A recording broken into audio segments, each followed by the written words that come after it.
Hello, hello, hello, everybody. Happy Tuesday. How are you all doing? Good to see you all. Welcome on in. Hello, Euro. Hi, MK. So good to see you guys as always. Tonight is hopefully going to be quite a monumental night. Tonight is the night when I hope, we'll actually beat Elden Ring. We haven't streamed Elden Ring now in a minute because obviously I was away for a week. But on our last stream, we actually got to the final boss of Elden Ring, which is basically a two-part boss. Classic Soulsborne bullshit. And unfortunately, we were not able to defeat them. However, I've been off now. I've been away from the game for like 10 days. I feel like I'm rested. I feel like I'm rejuvenated. I feel like we practiced a lot now. Tonight is the night. We're gonna get this done tonight. You heard it here first. We're gonna see the ending of Elden Ring and go from there. Hi Matt, how are you? Thank you for dropping in to say hi. P.S. Guardians of the Galaxy didn't do it for me. Oh no. I'm sorry to hear that. That's it, you know. Not every game is for everybody, unfortunately, even if they are, you know, have good reviews or whatever. Speaking of video games, actually, it's a nice segue. I was just reading up on some news here while I was waiting for stream to start. And I saw that a new Pokemon Scarlet and Violet trailer drops tomorrow, which is super exciting. However, it premieres at 7 a.m. my time. So it sounds like what's going to happen is I'm going to wake up at around 8:30 like I normally do, and my phone is going to be blown up with whatever news comes out of this trailer, because that's exactly what happened last time. Actually, when they announced Scarlet Violet, it happened at like 7 a.m. and it was on a Sunday when they actually announced it. So I woke up, you know, later on, probably 9 or 10, and picked up my phone, and literally everyone was just like, Tiff, oh my god, did you see Tiff? Oh my god, are you getting the grass cat, Tiff? And I was like, one eye open, like, what? What is happening? So at least I have some heads up this time that we're getting some news tomorrow, but I'm very excited. That is definitely going to be the first thing that I do when I wake up tomorrow morning is watch that trailer and see what other new info is in there. Hi Tater, hi Meerkat, how are you guys? So if you guys were here yesterday, or if you weren't, we had a bit of a special stream yesterday. We had a Monday afternoon stream where we constructed the Lego tall neck. I need to roll out of the way so you guys can see him. He's back there on the shelf, the pride and joy of the little shelf. It took us just about 5 hours to build him yesterday. It was quite in depth. It was 8 bags of Legos, over 150 pages of instructions, and over 1,200 pieces. But in the end, we got the tall neck. I posted some pictures onto Twitter and in the Discord if you guys want a closer look. But it was a ton of fun. That was the first time I'd ever done a Lego building stream. I had to sort of figure out the 2-camera setup. I feel like it went fairly well. I certainly had a good time, so I hope you guys did too. And yeah, so now we have a tall neck out of it. So there you go. Another thing for the shelf. The shelves are pretty full back there now. That was kind of the last thing I was waiting for was that tall neck. Everything's basically in place now. Although I do have a piece of wall art to go right here on this empty wall space that should be here soon. So that, I guess that'll actually be the final finishing touch. But things are shaping up, which is really nice, because you know how hectic and off-kilter everything can be when you move. You know, we were kind of living out of boxes there for a while, but everything is like essentially unpacked now. There's still some odds and ends to do, but like my office is pretty settled now, and it just feels good to, you know, have my space the way that I want it, and have everything in here, and yeah. Yeah, so apparently I introduced Tater to Legos yesterday, which is crazy. Someone get Tater some Legos stat is the moral of the story. So if we do finish Elden Ring tonight, which is the hopeful plan, that means on Thursday we're going to be starting a new game. And I wasn't sure which game I was going to play, because I have a few sort of on the to playlist for stream. The other one I was debating about playing is Tunic, which I will be playing. Hey! Oh my goodness! Rory! It's a Tocto raid! Hello, hello, hello! Welcome! Hi Mia! Hi Morgan! Hi Rory! How are you guys doing? Ink attack. Talked zero love 41 months. I like it here. I like having you here. 41 months. Rory, it's so funny. Last night, you know when you like lie down and get ready for bed and just random things start kind of floating through your mind as you relax and get ready for sleep. I swear to God, one of the things that I thought about last night was the first time you came by the stream. And I think it's because Ash Spinachy is playing Fallout 4 right now, so it kind of put it in my mind. I can remember because when Rory first stopped by the stream, I was playing Fallout 4. And every now and then during the hacking mini games where you have to choose the keyword, every now and then someone named Toctopus would chime up in the chat and give a word suggestion. And that's like basically my first memories of Rory on Twitch. And I actually thought about that last night. So it's crazy to think that that was 41 months ago. So thank you so much for all your support, my friend. I hope you had a lovely stream. Looks like you were streaming Alien Isolation. It must have been another episode of Terror Tuesday, which you know I love and enjoy. Hope it was a lot of fun. Thank you for doing that shout out, Euro. Everyone, please go check out my friend Toctopus. If you don't know him, he's lovely, and I 10 out of 10 would recommend. 39 months to one of my favorite people. I'm so lucky to be in your life. Always so happy to call you my friend. I love you so much, Tiff. I can't wait to see you soon. Taller Heart. Speak of the goddamn devil. Here I am praising up Rory, and in swoops his equally amazing other half. Morgan, thank you so much for the 39 months. I appreciate you so much. I cannot wait to hang out in like a month. That's so exciting. Thank you. So good to see you guys. Roy says, I think we've known each other somewhere between 7 and 8 years now, which is insanity. So much has changed in those 7 or 8 years, but I'm glad Rory has stayed around. Hey Ice! Ice says the Tallara cosplay is always what pops into my mind. that was a pretty iconic moment, honestly. I'm not gonna lie. I was pretty proud of that one.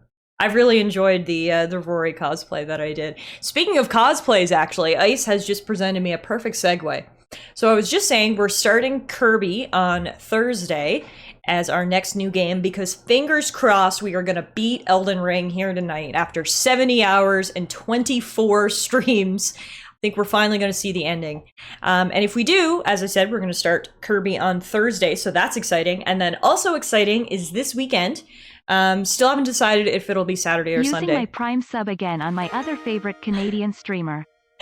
Ice! I can't even finish what I'm saying. Y'all are too nice. Ice Dragon, thank you so much for the resub. Thank you so much for using your Prime on me. I appreciate all of those 8 months. And it looks like you just started a hype train. So you know what that means. We need some confetti. Confetti for all my friends. Thank you guys so much for the subs, and to celebrate all of you guys just being awesome and being my friend. As I was saying, we are going to do a cosplay stream this weekend. I will let you guys know when exactly it's going to be, but this whole week has been very exciting because it's been essentially my return to streaming. As a lot of you guys know, last week I was actually in a trial. I had to go away on a little business trip and run a trial last week, which was super fun, but I was away. And now that I'm back, we're doing lots of fun things. Yesterday, we did my first ever Lego building stream, which if you guys peer into the background, you can see it there. We built the tall neck from Horizon Forbidden West, so he has now graced my shelves. Tonight we're beating Elden Ring. Thursday we're starting Kirby. Saturday or Sunday we're doing a cosplay stream. There's tons of fun stuff coming up around here, and I hope you guys can drop in for some of it. So thank you guys for being here tonight for Elden Ring.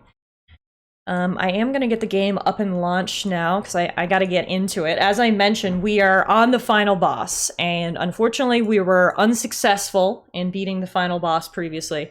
But tonight is the night. I feel it. Okay, we're gonna kick ass tonight, and it's gonna be lovely. Of course, Rory. Thank you so much for the raid. Enjoy your call and your tea. You know I approve of good tea. And while you are talking to Morgan, we will hopefully be beating this game. So the final boss, here's your spoiler alert if anyone doesn't know the final boss of Elden Ring. The final boss is a two-parter.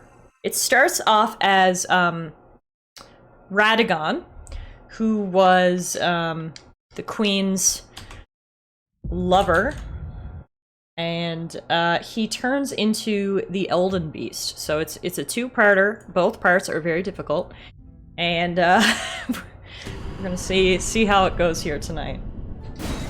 Hey, Kirky! We love some tea around here, don't we, Kirky? Kirky sent me some tea once, some certified British tea, and it was 11 out of 10. I loved that tea. It was so good. So here we are. As you can see, everything is on fire. There are apparently multiple endings in Elden Ring, but we're getting what's essentially, you know, the default one, which is where you light the Erd tree on fire, which is kind of badass. As you can see, the tree is so big that it looks like just basically the entire realm is on fire. And so the reason we lit the tree on fire is because there were these vines on the inside here that were blocking our way into the Erd tree so we can get the Elden Ring and become Elden Lord. Well, we burned those suckers down, and now we're heading in. I see we've got a prediction going for first try. So if you guys are in a gambling mood and want to put some points down there for first try, I feel like I need to remember the buttons before I go in, so I don't waste y'all's points. Okay, so we got rolling, we got magic, we got jumping, we got potions. I have rune arcs. May as well pop one now in the first try.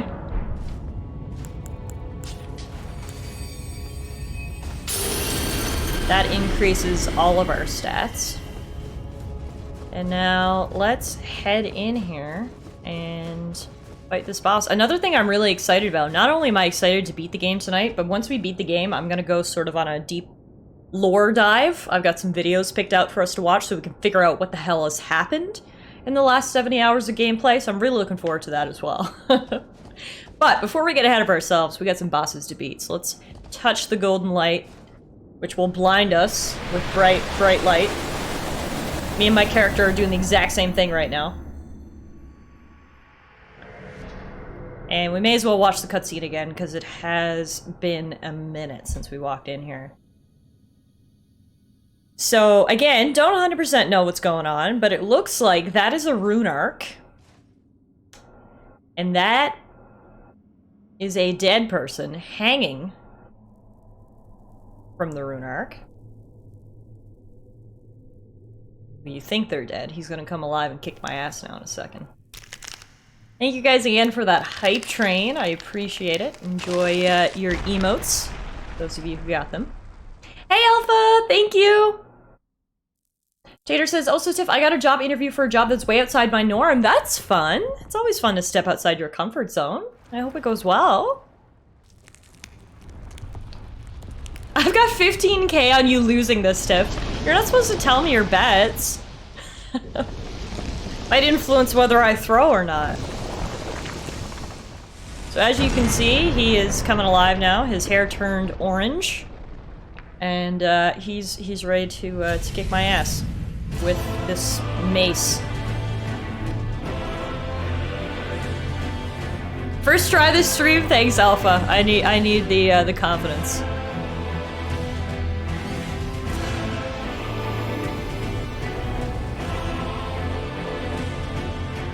All right, let's do this. Summon in. Oh, right, weren't we summoning in Jelly for this boss? I can't remember. It's too late now. Okay, got punched in the face to start. Good.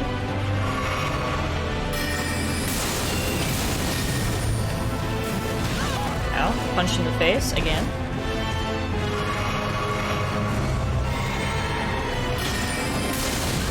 Oh my god. I forgot how fast he was.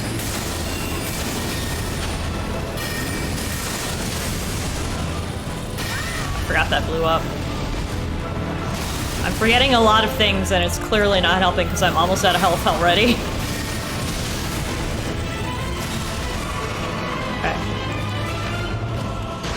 gonna use all my health pots on the first phase, so that's not a good look, but, you know, win some, you lose some. Angball's at least drawing some aggro here, which is always nice.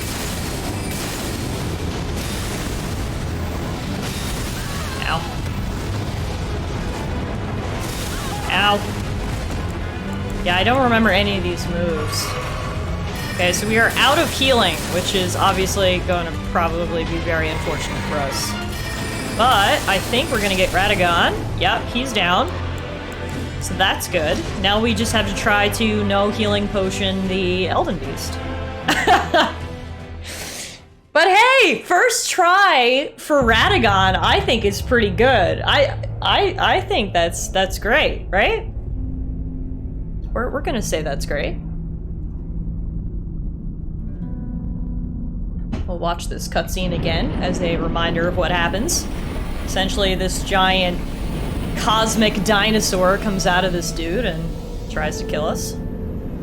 The music gets very serene and majestic though, which I love.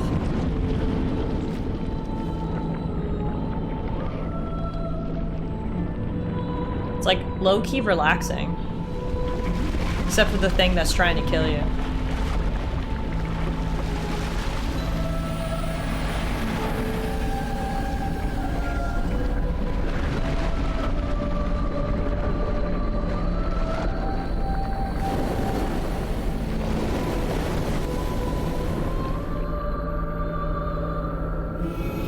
Not only do we have to fight him, he also teleports us to a mystical land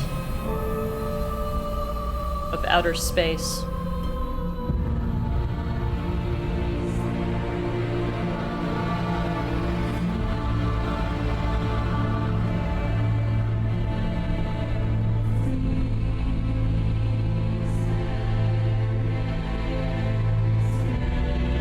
Alright, so Angball's actually still alive. So that's good.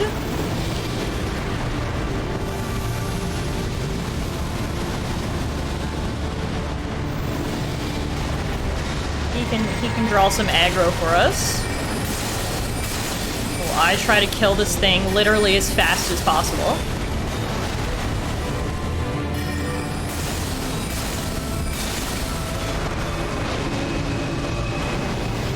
See, the issue is I can't remember what this move does. I think I need to run outside the circle. No. Yeah, okay. It's been a minute since we last tried this, so I kind of forgot his moves. Ah, fuck me. Alright, I gotta say though, for my very first attempt, I'm sorry to you guys who are gonna lose points on this, but for my very first attempt, I feel like I was pretty good. We got all the way down to Elden Beast half health. So I'm gonna take that, because I couldn't even remember what his moves were. We're gonna take that, and we're gonna build on it. Prediction result is lol no! Y'all are funny. Now, I want to adjust my flasks a little bit and give myself a bit extra health. I think. So let's just try 7-6. Go from there. And I'm not going to use a rune arc this time. I'm just going to use this as sort of a learning opportunity. What's my build? I can show you my stats. It's mostly an int build. With some vigor, mind, and endurance for survival things. But as you can see, I have 66 int. I'm level 144. And, yeah.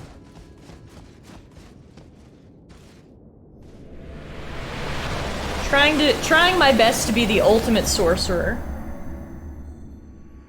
Worst part is I am a bit squishy.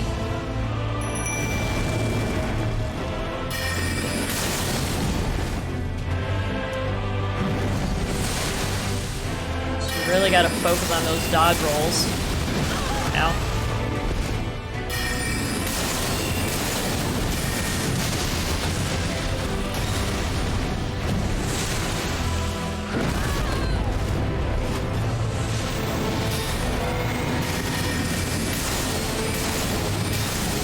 Luckily, I am doing decent damage against him. It's more almost a survivability thing. This guy looks like a persona. Oh my god, totally. He's got the edginess down.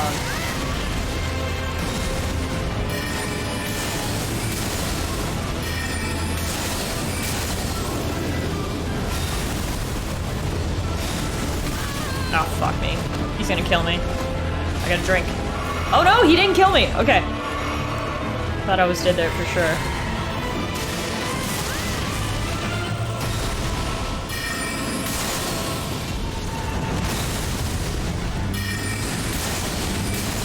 Got him. Question mark. One hit. Got him. No, he blocked it! What the fuck? Okay, now I got him. That was so rude. Luckily, we do have some health flasks now going into Elden Beast. I'm actually gonna pop the Rune Arc, I think.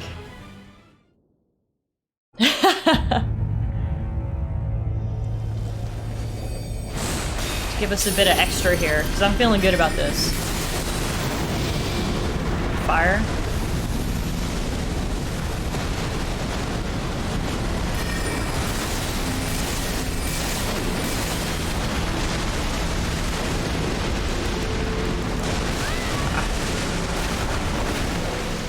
Jelly is dead, so it's just us.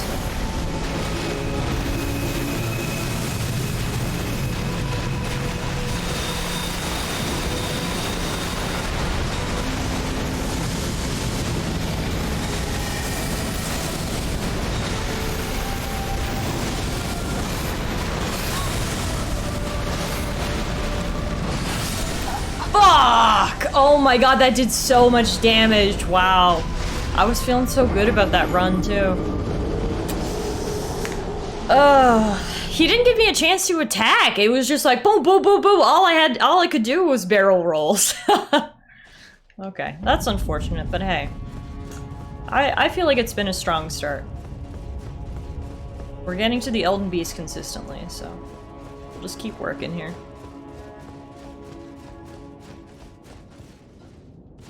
Need to go through this blinding light every single time.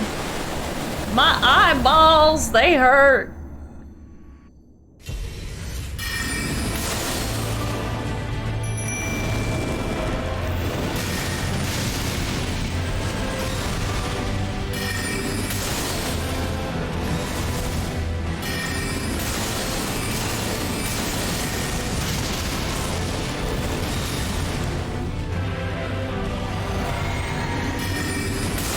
Leave my jelly friend alone.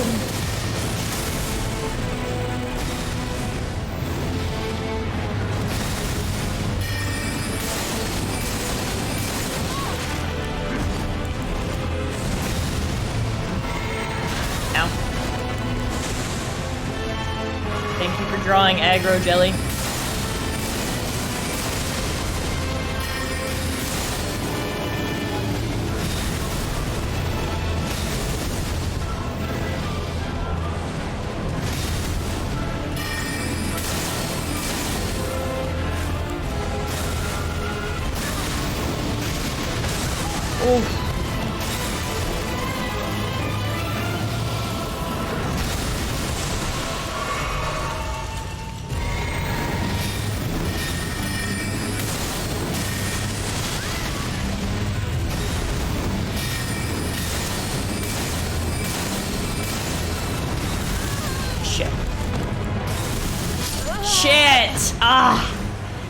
He was one hit. Did we name our Jelly Bro? So her actual lore name is Aurelia, which is a very beautiful name, honestly. But we've been calling him Jelly D. So that, I mean, that could be short for Jeffrey. Hey Sharp, yeah, this guy has been rough. We have definitely died a lot to this guy. I'm pretty sure when we first started fighting the final boss, we were around 450 total deaths. And as you can see, we are now over 500. So that should be some indication.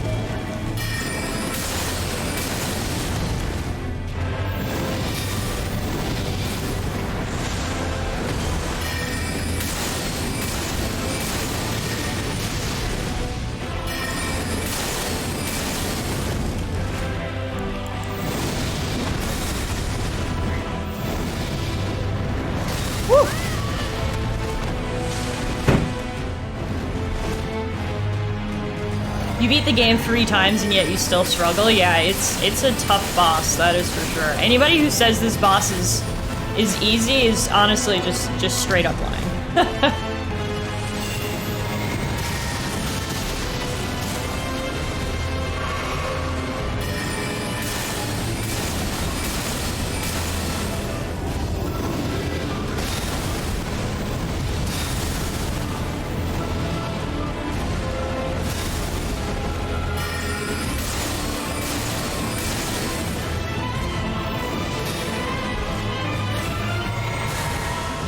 Jelly is tanking like a goddamn boss right now.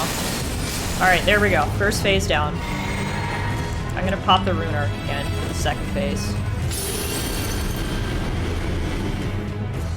Time for Elden Beast.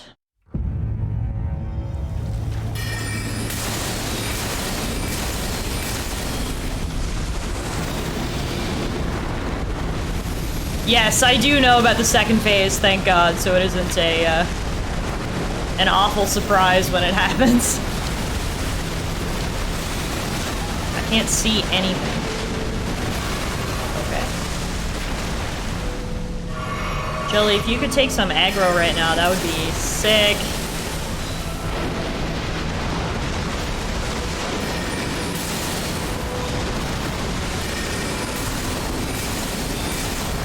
He has so much health. It's honestly insane.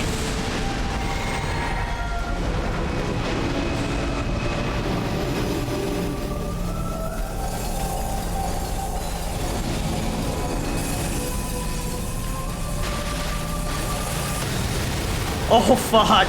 Jelly D got blasted on that one. What the fuck is this move? I don't even know. A kamikaze explosion, apparently. Now, I don't think we're gonna get through this fight without running out of mana is gonna be the major issue here.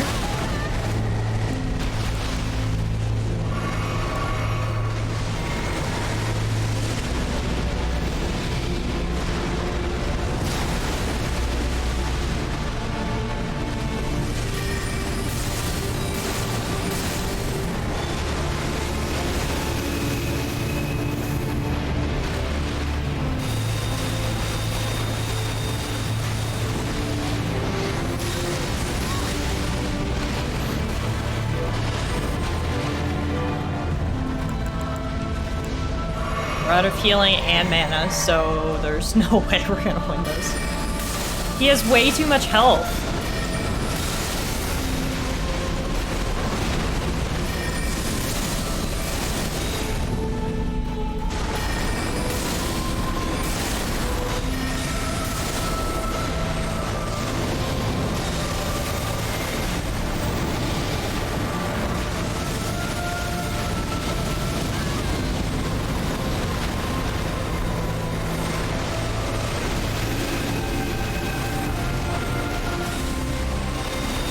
Holy hell! He's throwing so much stuff at me.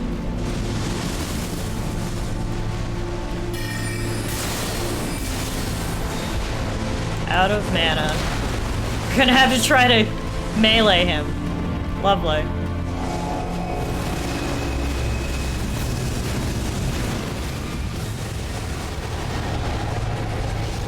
Wish he'd run out of mana. Yeah, right? Why am I running out of mana, yet he can use all these spells? He has infinite mana, but I do not. And something about that seems very unfair. Yeah, there's no way I can beat this without mana. Alright. I mean, that was honestly probably our best try yet. He was down to like 1/3 of his HP, so I'll take that. Hey Hearth, hey Mike, how are you guys? Good to see you. Welcome on in. As you can see, we are attempting to fight the final boss here in Elden Ring. Good to have you here. Can I throw in a tip? Sure. At this point, I've died to this guy like 50 times. I will take a tip, sure. This is goddamn ridiculous.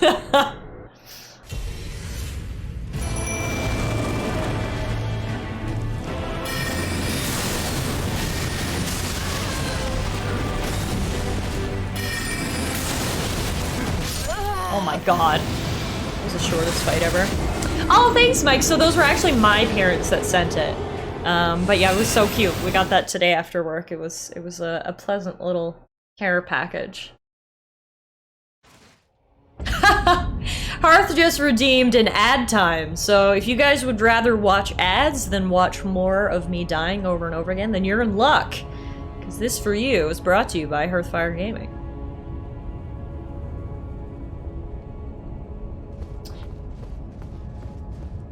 When he's using the attack that throws multiple spells out of the sky, aka the thing you just died at, don't roll, just run. You'll save stamina if you have to roll into sword slashes. Okay, that checks out. Less rolling, more running. Got it. Thank you.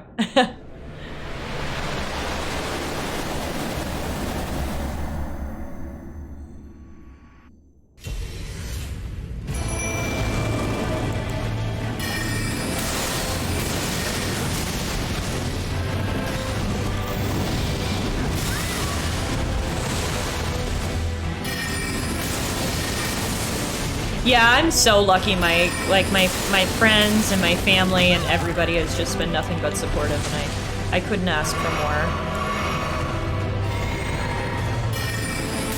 Wow, he really let me drink my potions there. And he blocked all my attacks like an absolute bitch, but you know, you win some, you lose some.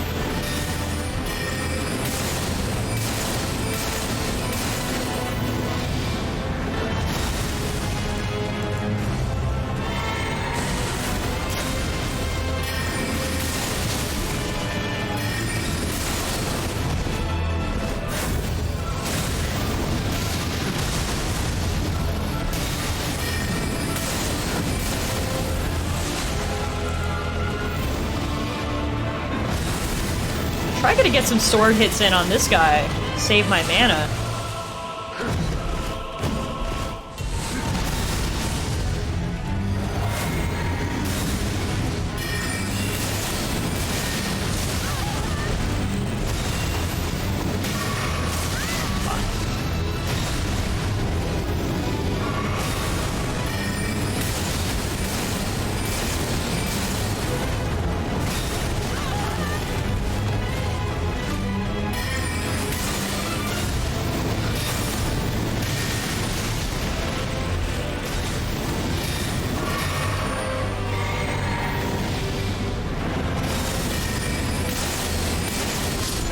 Yeah, so we can get Radagon down fairly easily at this point. It's the Elden Beast that's difficult. I mean, not saying Radagon isn't difficult. He uses up all my potions, which is the most annoying part, but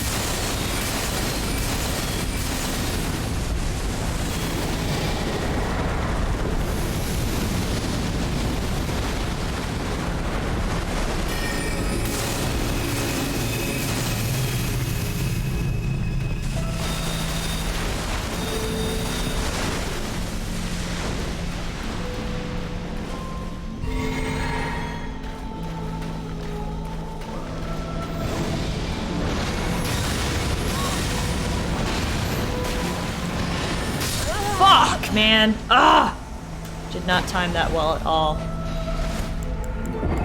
Okay.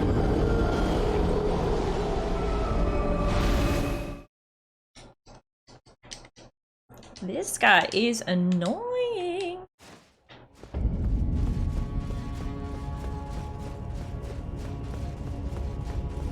I want to try this game with a USB N64 remote. I mean, people have played Soulsborne games with DDR pads, toasters. So an N64 remote wouldn't be the weirdest thing, that's for sure. One monitor has Tiff, my other has a bunch of Korean dudes taking apart a 110 kilogram tuna fish? Holy shit! I'm honored to be watched at the same time as them. Sounds epic. Oh, okay. Fuck me, I guess. Yeah.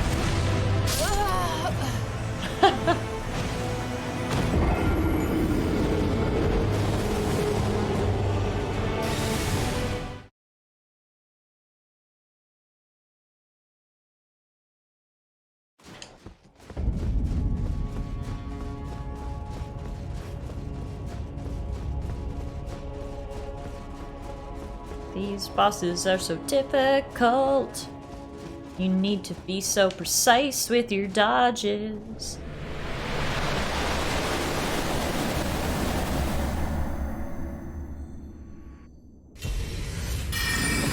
Forgot to summon Jelly. Hang on, don't hit me yet. Thank you. Thank you so much for giving me time to bring in my friend.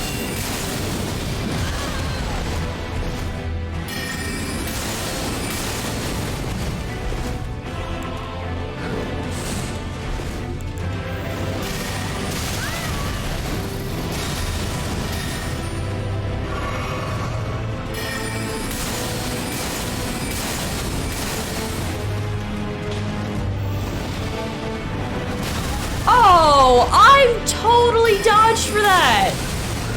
I 1000% hit B. That is so bullshit. Oh, man. Oh, man.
Oh!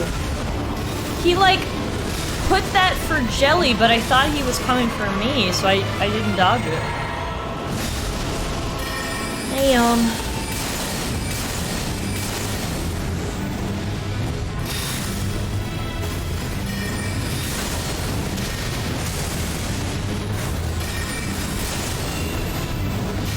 I hate how he can, like, literally block my attacks. That's so annoying. It's like, as if this fight wasn't hard enough. They were like, LOL, he can block half your attacks. Alright, phase 2. Tater says, on the one hand, I feel Tiff's pain. On the other hand, this is a wild amount of tuna. That's really funny. I mean, look, it sounds like a wild amount of tuna. Facts are facts.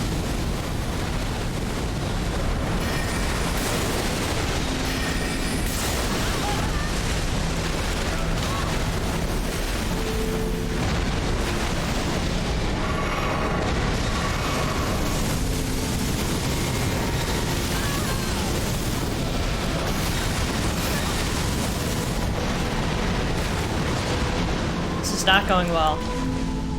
I'm already out of healing.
That was death number 10 tonight to these guys.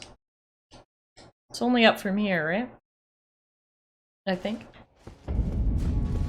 I hope. I pray. Even Luna's enchanted by this much tuna? Oh, she's like, please, please give me some. Thanks, Sharp. I need the positive words right now.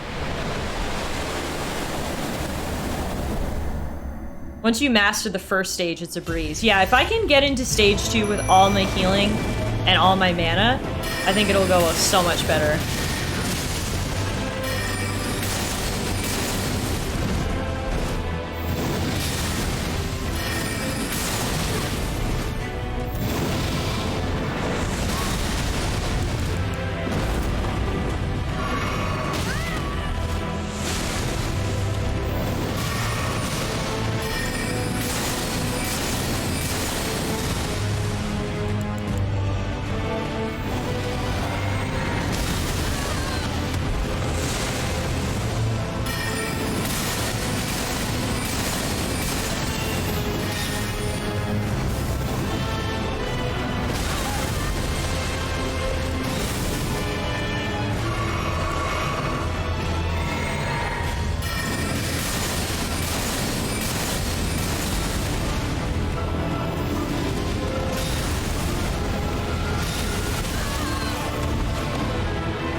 You dick.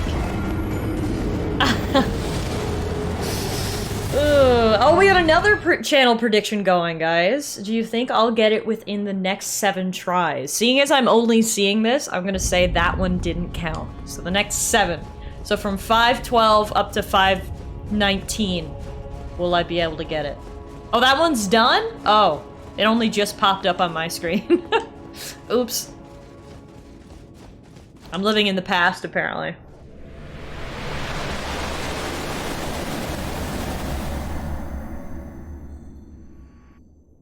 Zero points for 1.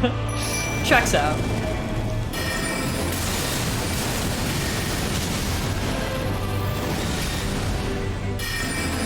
That checks out.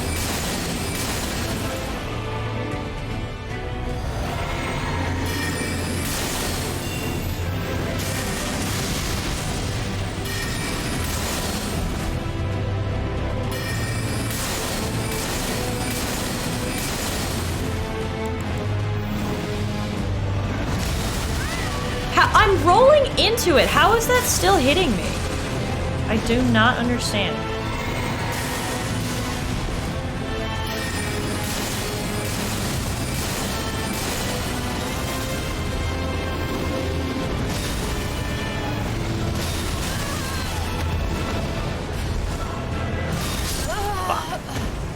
I feel like that one was going pretty good. I didn't use many heals, but maybe that was to my detriment because I died. But we're starting to get this first guy now. Starting to get him down.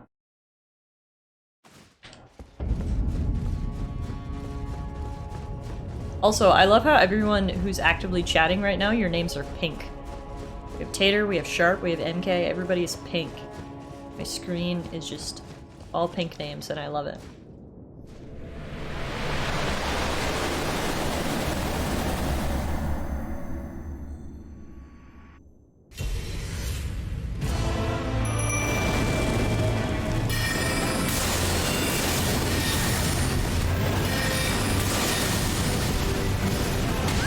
Oh my god, he hit me with literally everything. I didn't dodge a single thing. Yeah, let's start that over. That was just a bad start.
love of God, how long was that combo? That was like a 10-hit combo.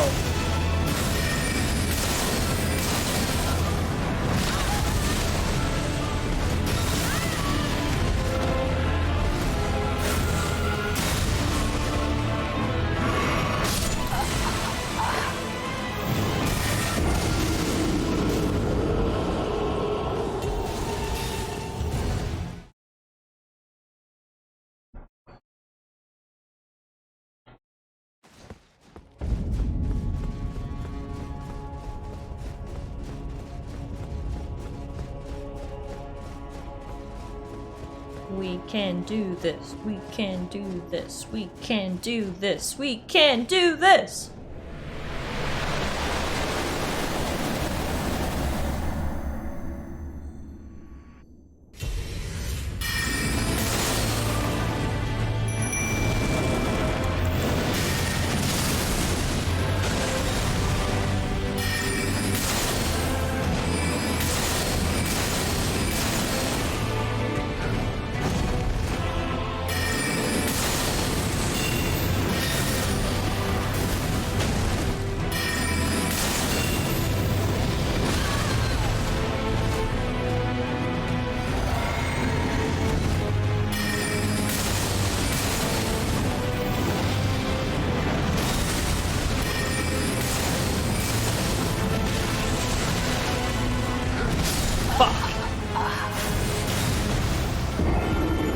I hope you're right, Sharp.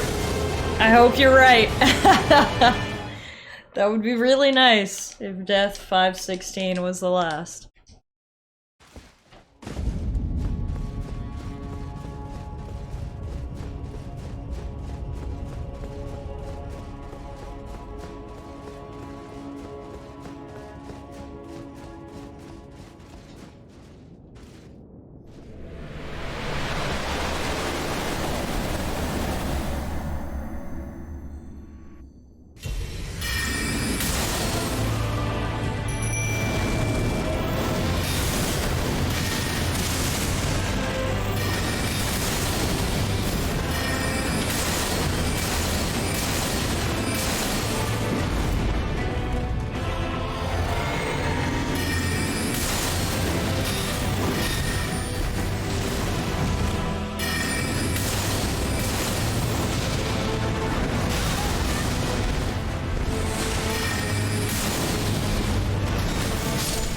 Oh my god, I can't even get past Radagon now.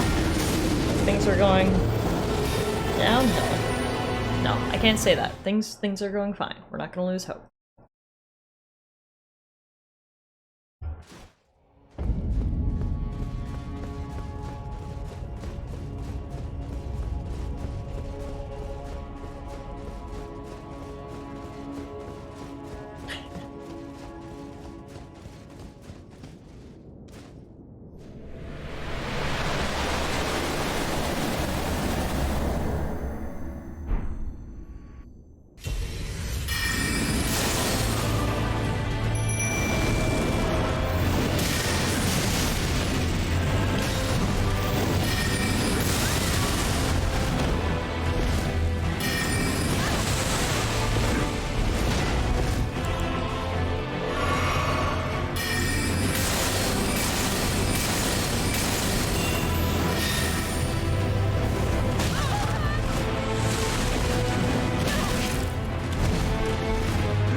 Oh my god, these literal combos, like he doesn't stop. Just like hit after hit after hit. Please, dude, chill out. Okay.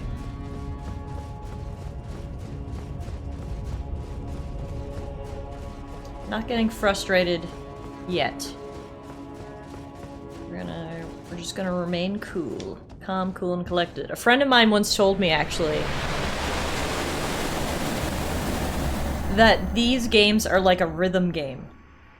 Once you get the timings down, they're easy, and that's what I'm trying to keep in mind here. It's just rhythm game. Failed the first one, the first move though.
I think what I had to do is I need to just focus on dodging him. Just dodge, dodge, dodge until Jelly pulls his aggro and then hit him. I don't think I should worry about trying to hit him at all when he's attacking me, because it takes too long for me to cast my spell and then he just hits me. So I think that's what we do here. Is I only hit when Jelly pulls aggro. Let King Jelly take the hits, exactly. We will be pulling a T-Swizzle and shaking it off right now. Absolutely.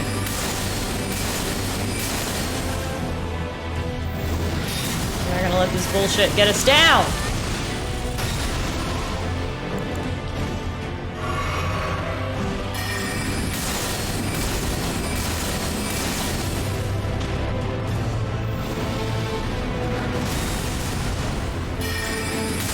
Alright, I just went against my own rules and it attacked him when he didn't. Jelly did not have aggro. There we go. Okay.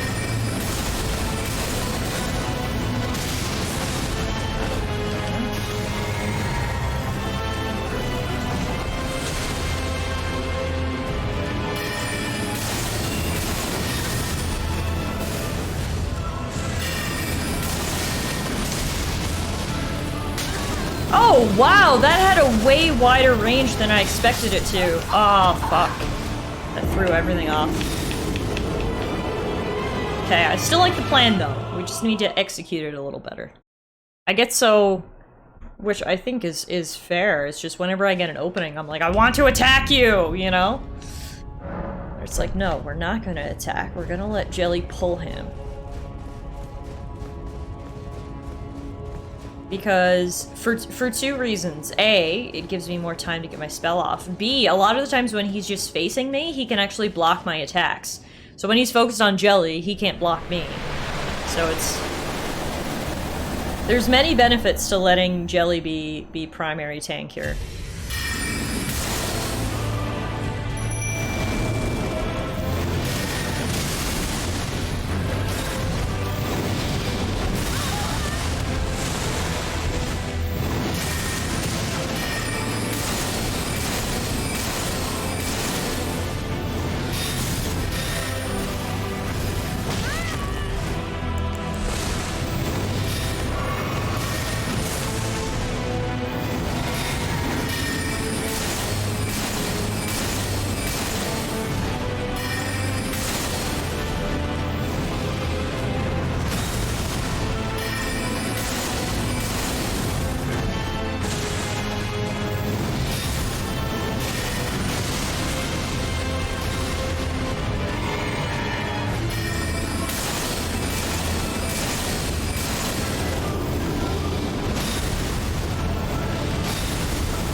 Wow, I actually dodged all those. I usually have trouble with those.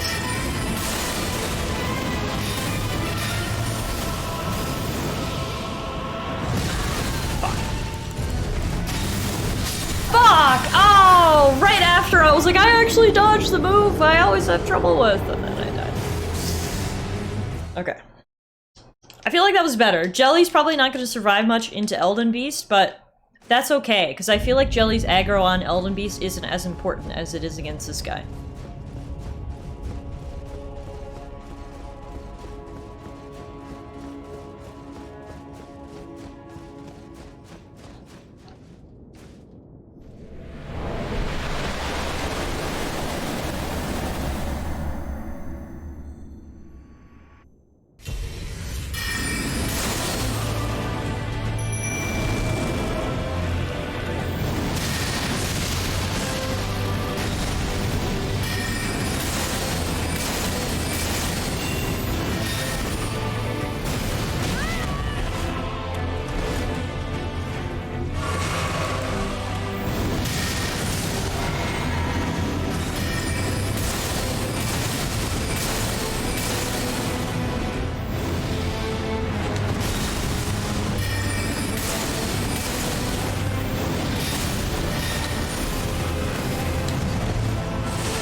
you go over there?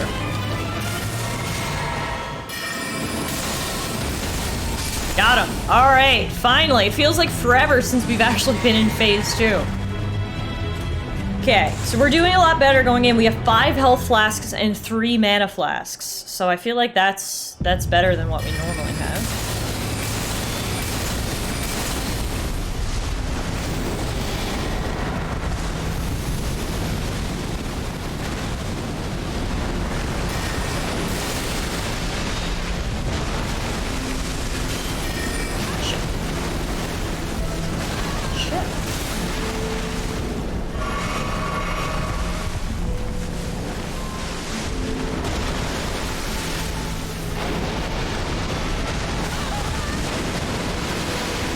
Can't see anything when I get too close to him. It sucks. Like, what's happening?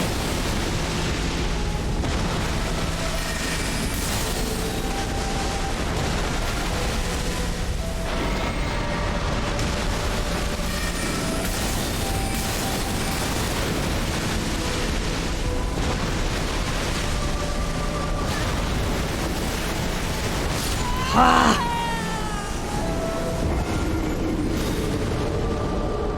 Damn it.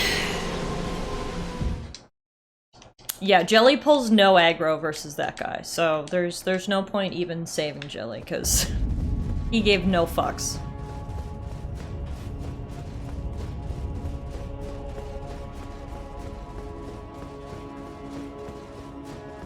I feel like it's like, we fought Radagon so many times that I'm finally starting to get all his moves down, but I haven't managed to get to Elden Beast that many times, so like he's still surprising me with his moves, which is always not good when you don't know what's coming.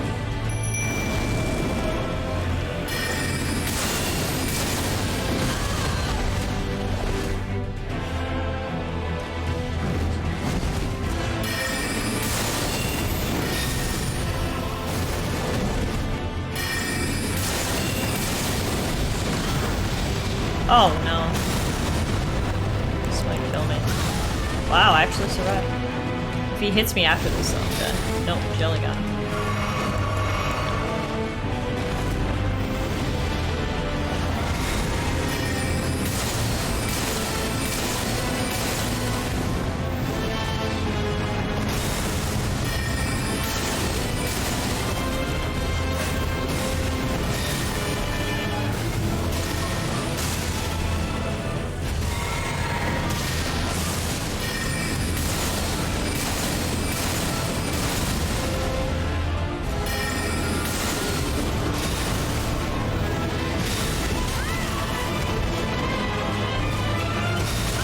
Fuck.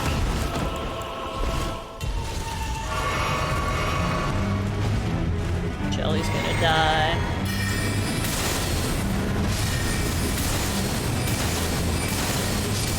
Jelly's dead, but so is he. Pop a Rune Arc this time.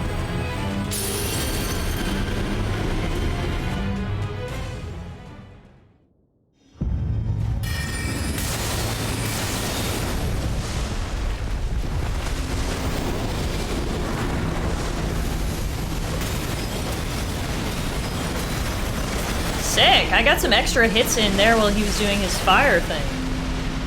I never did that before. And non-magic hits too, so I don't have to worry about my mana.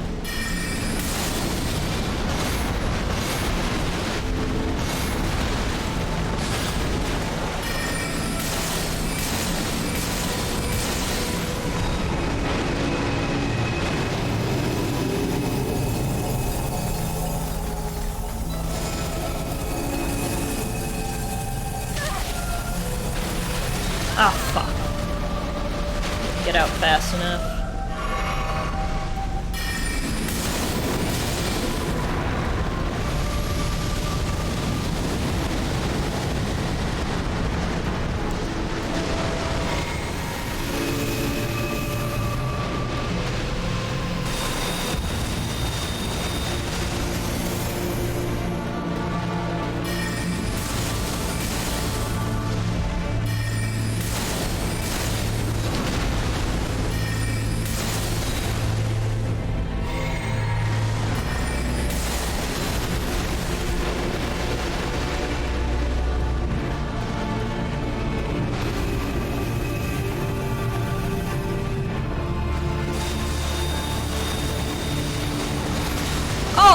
was no fair. He started these as those other things were still raining down.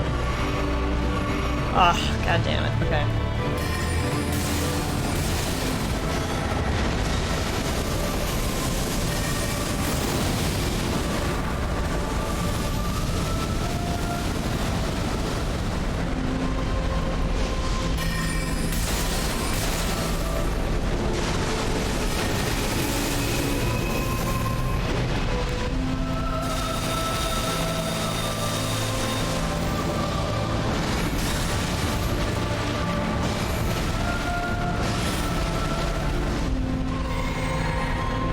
That was my last mana potion, and he's only half.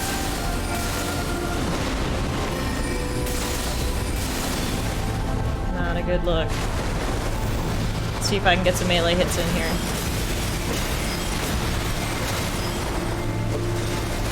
Got a few. And now he's doing this bullshit. Don't have any potions left. You're still coming after me? What the heck?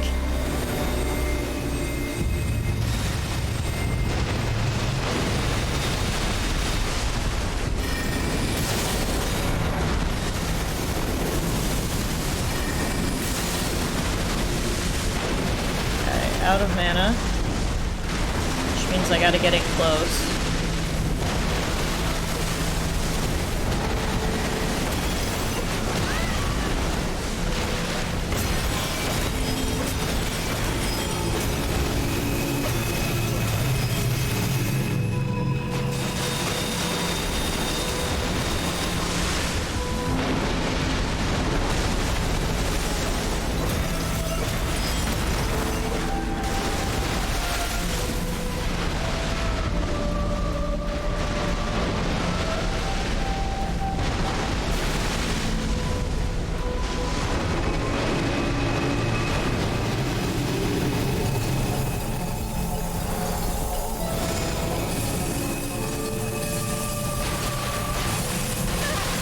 Oh, what? The circle got way bigger! The circle got way better the second time! Ah! Damn it. Okay, that was by far our best run yet, though. We got him down to like a quarter health. That was really good. I actually felt really good about that. Even in the end when I had to melee him, I was like, that isn't so bad. Okay, that run there actually really helped my confidence, because I felt like I did good. So we just gotta do that again, and we'll get it. His 3/4 attack is gonna be the 3 rings. So I just have to run and roll? Is that the strategy? Just run as fast as I can? Oh, jump over the rings. Okay, okay. I'll try that this time.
There we go. I feel like we actually got Radagon pretty easy that time. That was good. Okay, so we have 5 health flasks and 3 mana flasks going into Elden Beast. Now, I'm actually gonna start off with melee here, because he does fire on his first move. We can get a few melee hits in here. Save my mana for later. Now we gotta run.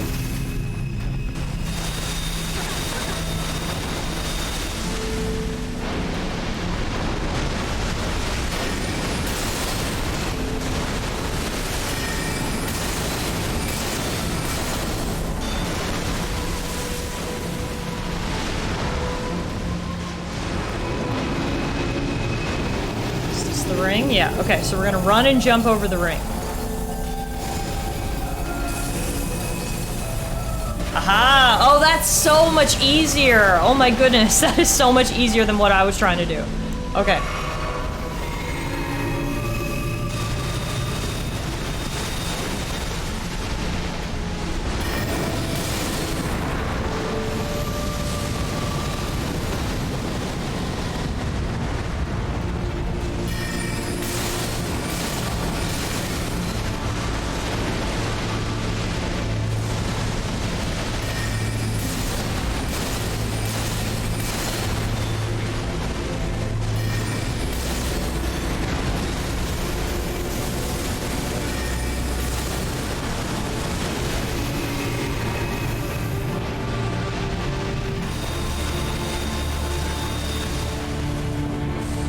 Holy shit, Jelly is still alive. And he's pulling all these swords. Oh, spoke too soon. He pulled almost all of them.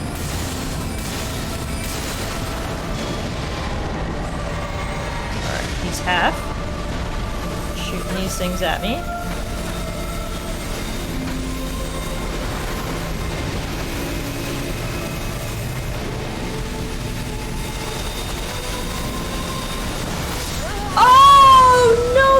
No fair! I hate when he does that. When the shooting stars are coming, still coming down, and he starts his laser sword. That is so unfair. It's like you gotta finish one move before you can start another. Jeez Louise. That is just proper courtesy, Elden Beast. Okay.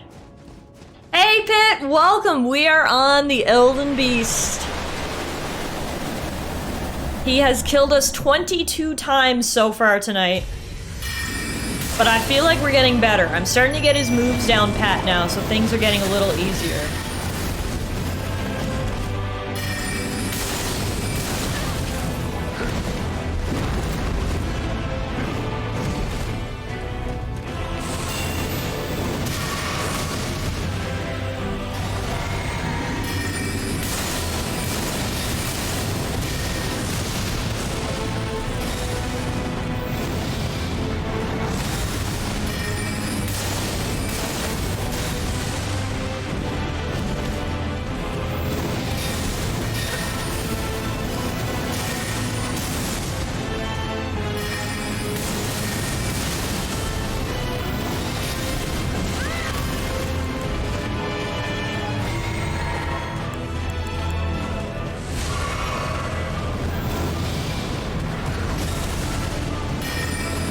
Good night, Teeter. Thank you for hanging out. Hope you have a good sleep tonight.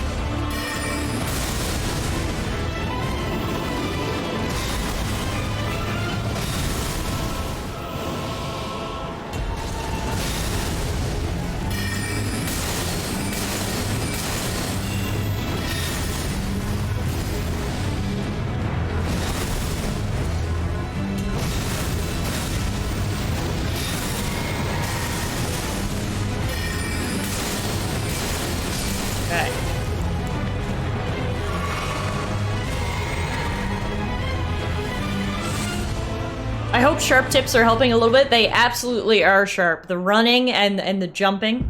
The two tips you gave me about running and jumping, very helpful. Thank you.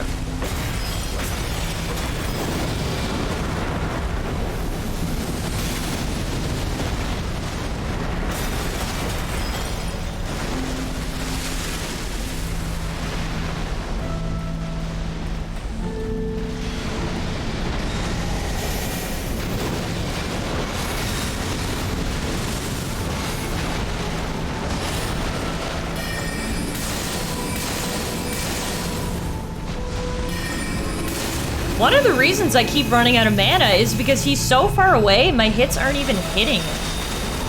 Which is frustrating.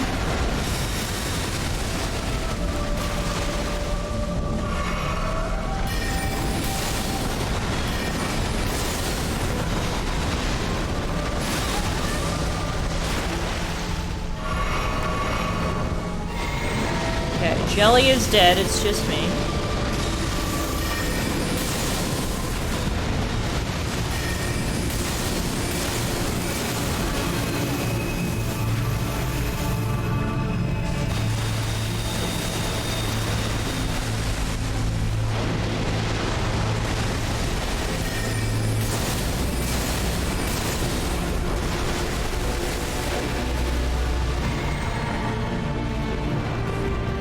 Circle? No? I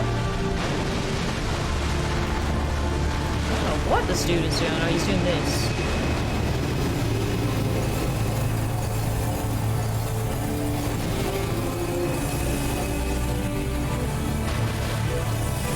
Yeah, that is such a huge tip, Spark. That is the best tip you've given me, is that I run and jump over that circle. Because I was having troubles with that.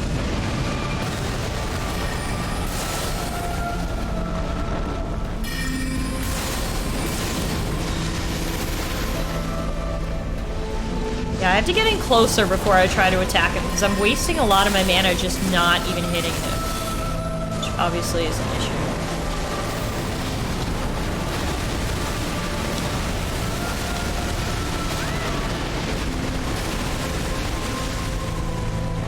Okay, out of pots.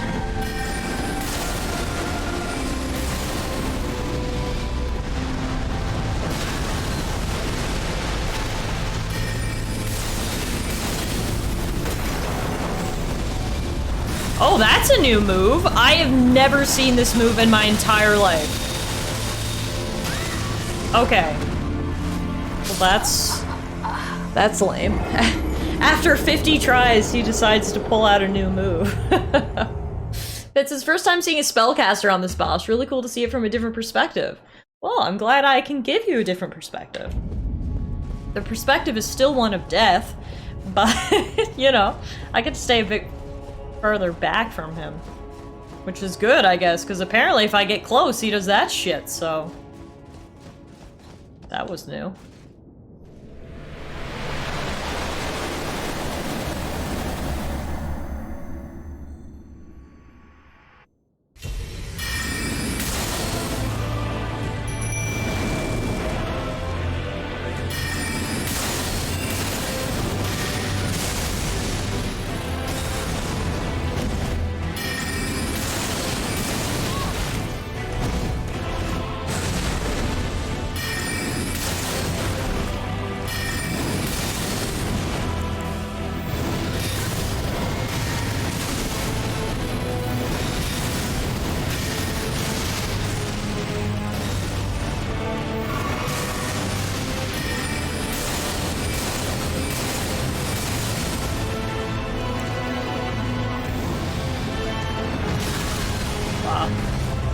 Right in the face.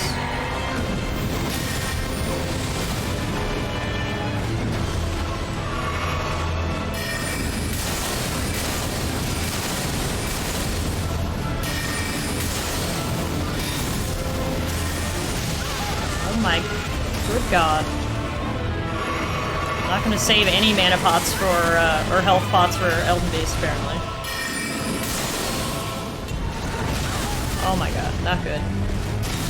I am, for the most part, Sharp. That wouldn't have shown you that I was getting better at the first stage. That was pretty bad, but for the most part, yes, I think I am getting better at the first stage, which is good, because the better I am at the first stage, the more health and mana pots I keep with me to bring into Elden Beast. And I think that probably gives us a better chance at winning.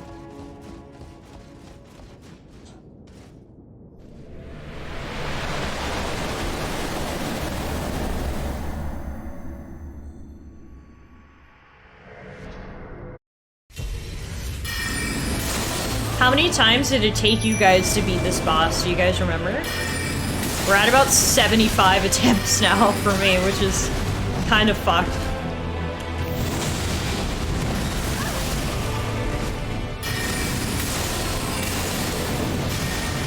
Oh my god. I completely disregarded my strategy there and did not let Jelly pull him at all. It took you 16 hours on your first run? Okay. That makes me feel better about all this, Sharp. Because we were at it for maybe an hour and a half previously, and now we've been at it for about an hour here now, so... It's been about 2.5 hours total, I would say, and about 75 deaths. So it makes me feel better I'm not the only one who had to, attempt this a few times. It's gonna feel so fucking good when we beat it, though. It's gonna feel unreal.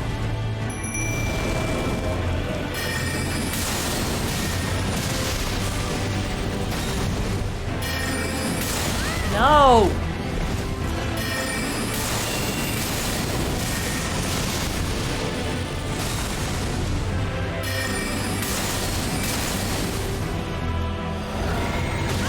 It takes me all fucking day to drink a potion, so then he just kicks my ass. I'm like the world's slowest potion drinker. He just gets over and punches me in the face before I even have one sip gone. Alright, I gotta slow down on this guy. Let Jelly pull the aggro. Only heal or hit when it's safe to do so.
That was pretty good, I think.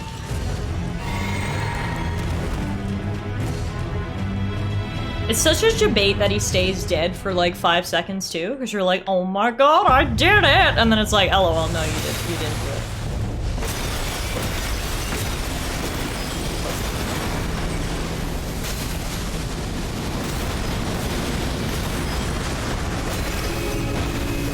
Alright, got lots of melee hits in there, which is good.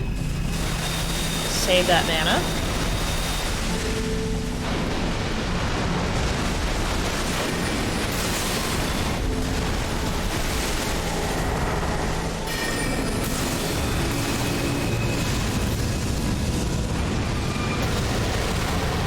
Jelly is down. You will not be forgotten, Jelly.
have no idea how I dodged that, but anyway. We'll just take that one in stride.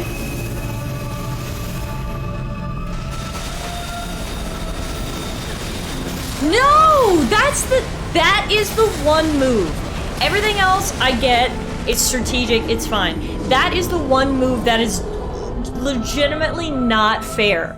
Is when the shooting stars are coming down, and while they are still coming down, he starts his sword beams. That is genuinely not fair. Ah. Hey Law, I read your tweet as a 24-hour Elden Ring stream at first, and I was like, God damn, that trial sure made Stephanie lose her mind. No, this is our 24th stream of Elden Ring. Hopefully it will not take 24 hours to beat this final boss. We've been at it now for about an hour and a half. And thoughts and prayers that we can get it done.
Start with my run in and slash in strat.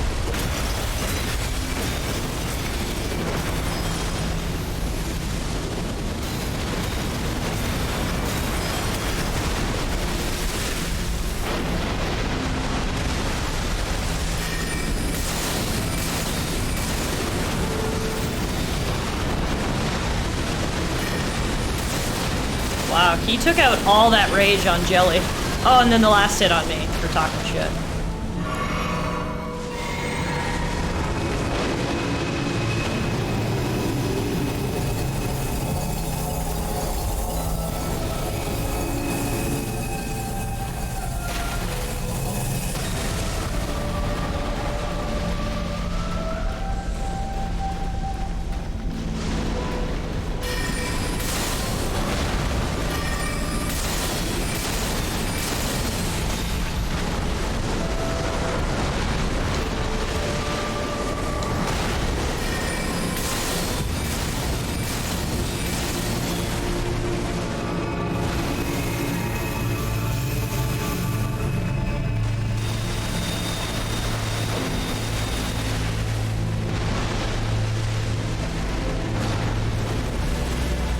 Rest in peace, Jelly!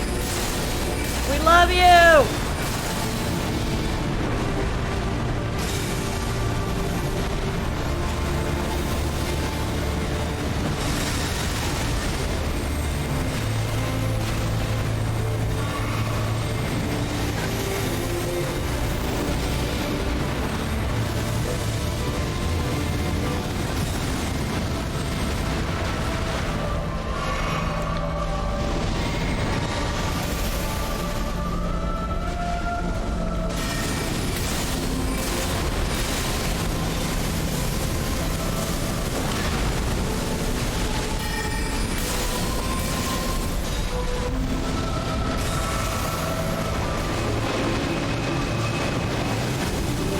Okay, here's the triple ring.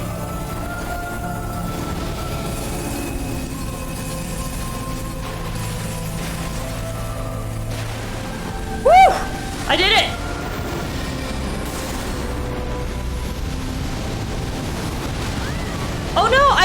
into an invisible wall and I couldn't get away from the fire. Oh, that was so bullshit.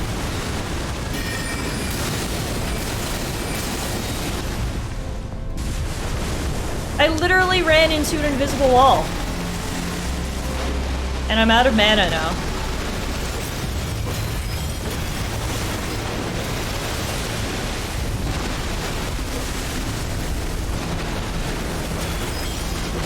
Ah! Guys, I got him down so much! Oh my god, that was our best run yet. We were so close. 25%. 25%, guys. We can do this. Ah, okay. The wall failed you so hard. I know! I literally ran into the invisible wall and then the fire and the sparks hit me and okay, we can do this, we can do this, we can do this. I'm really starting to get it all down now.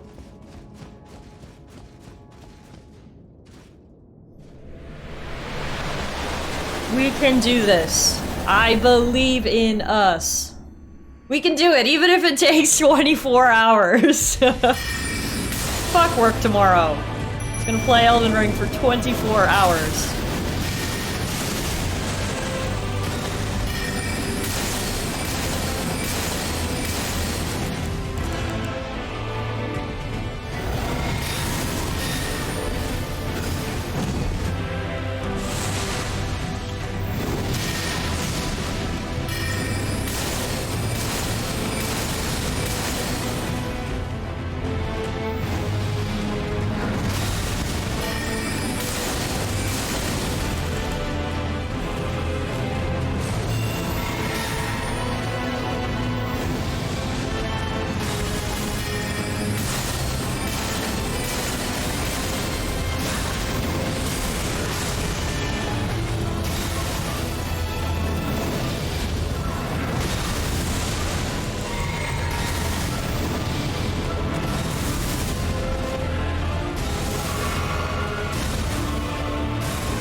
Got him. I haven't worked a full week since March 2020. I've been going to the office 2 days a week. So do you not work from home the other days, Law? So I just work from home on a full-time basis.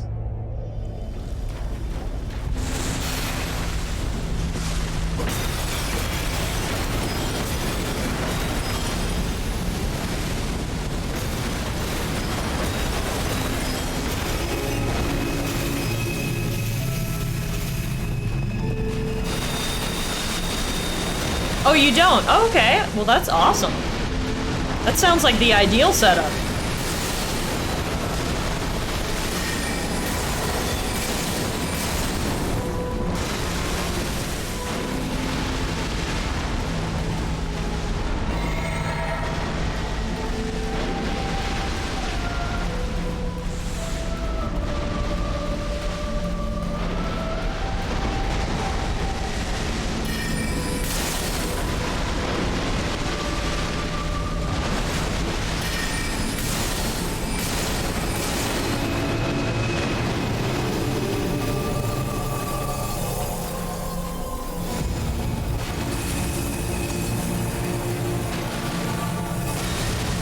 It's crazy how easy that is once you know what you're supposed to do. Like, that was wrecking me every time. Now, no invisible walls to stop my fire run.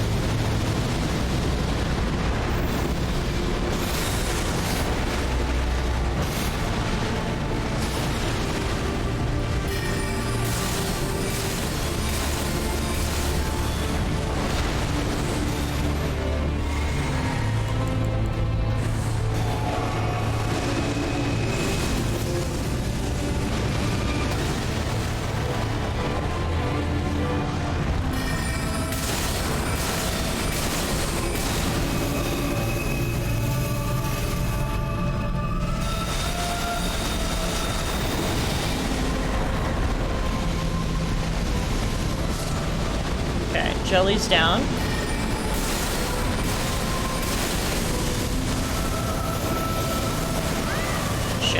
That was my fault.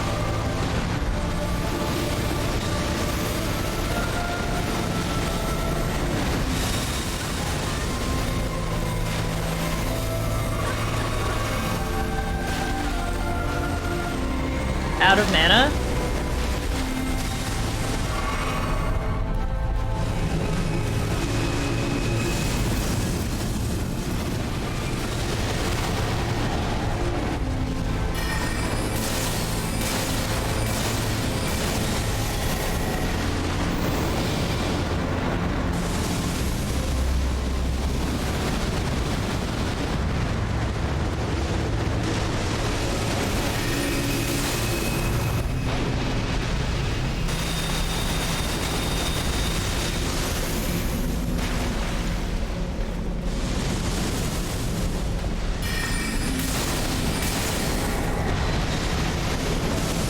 Okay, we gotta go melee only for the last third.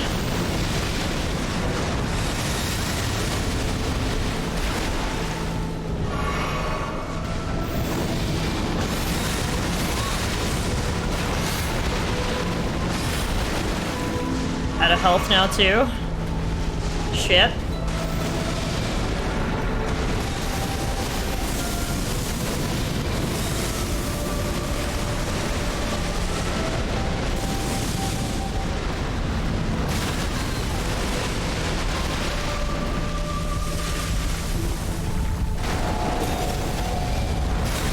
Oh no, it's that weird Elden Ball thing.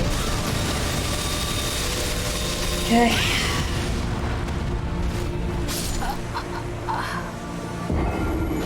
We're getting there. Slowly but steadily, we're getting there. We're getting him to like consistently like 1/3 health.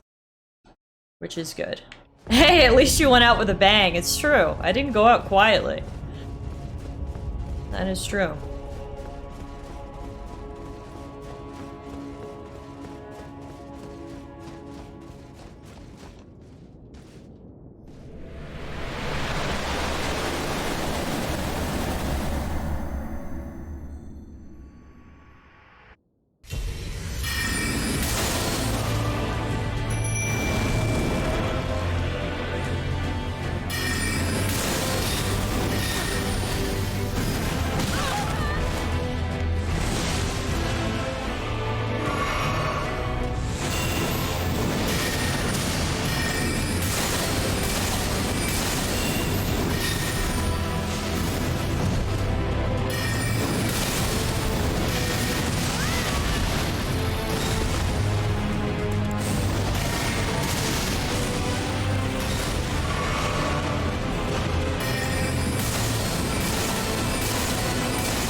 Shit, I mistimed that.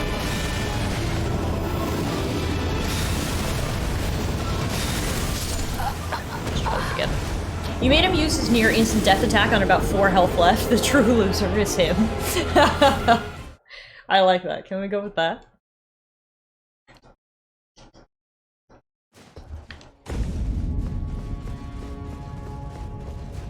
Just gotta get through this first phase fairly smoothly so we can get a good setup for Elden Beast.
Alright, I think I'm gonna pop the rune arc this time.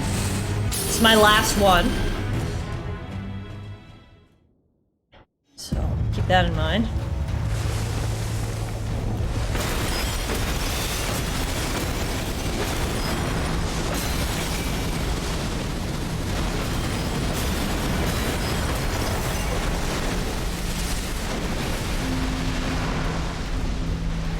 I like how much damage I can get on the opening there with my melee. I think that's really helpful.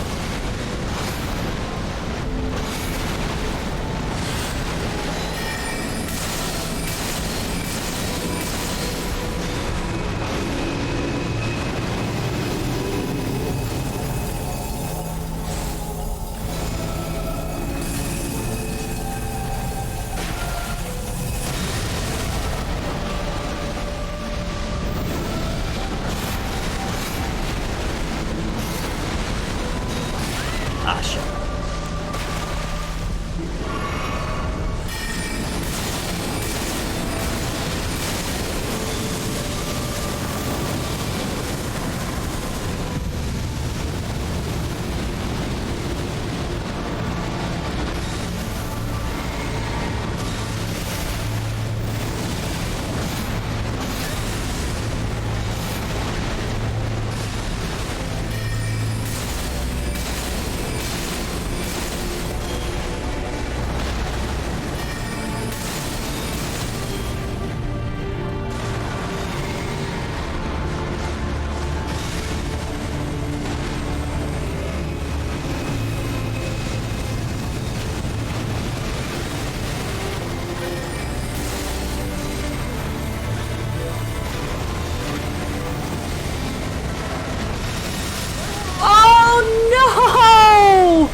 Oh my god, I felt like I was doing so good on that run.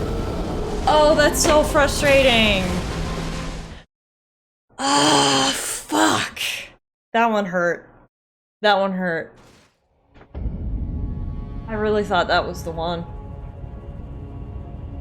Hey, Arrow, have you tried sticking to the booty? Trying my best. Hey, Panda, how are you guys doing? So good to see you. Welcome on in. We are on the final boss of Elden Ring, which is a 2-part asshole.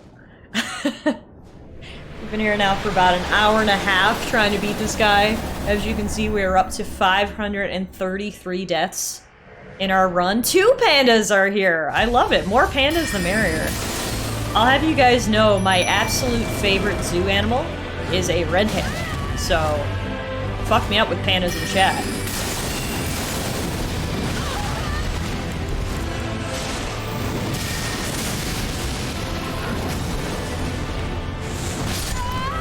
Try that again. I was distracted by the pandas. If you don't mind me asking, what sort of pandas do you guys identify as? Giant pandas? Red pandas? Or are you just a representation of all pandas?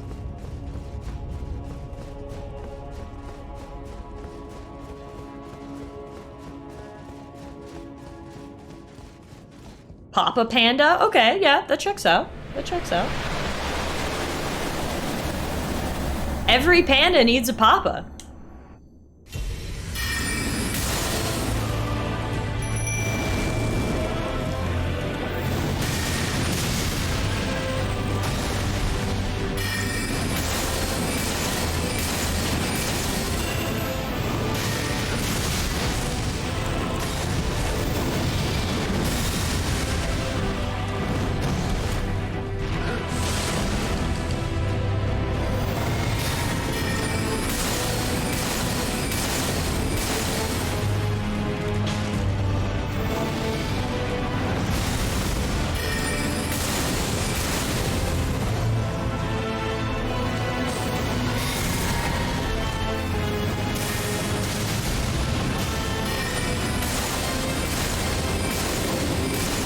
I'm pretty sure Jelly has more HP than I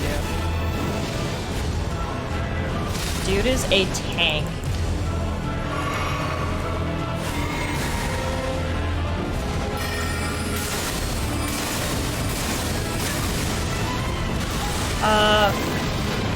What the fuck?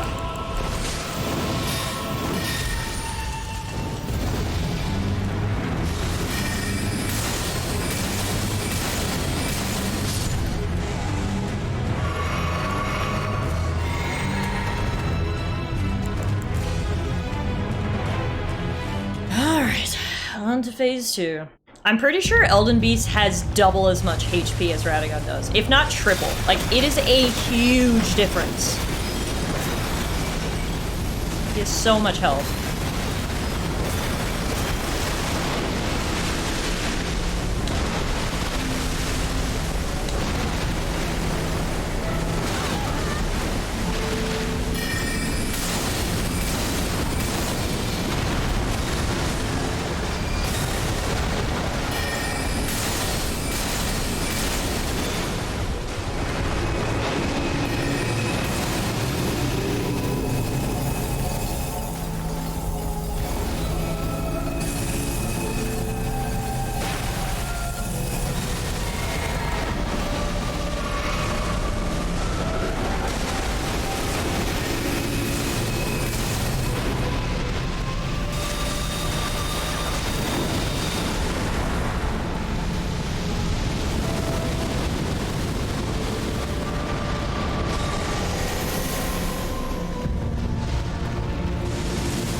Oh no!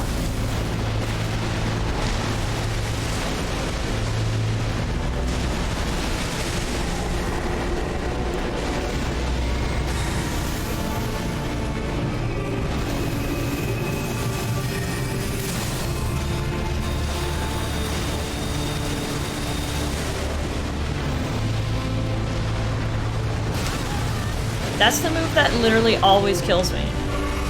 I don't know what it is about that move, but...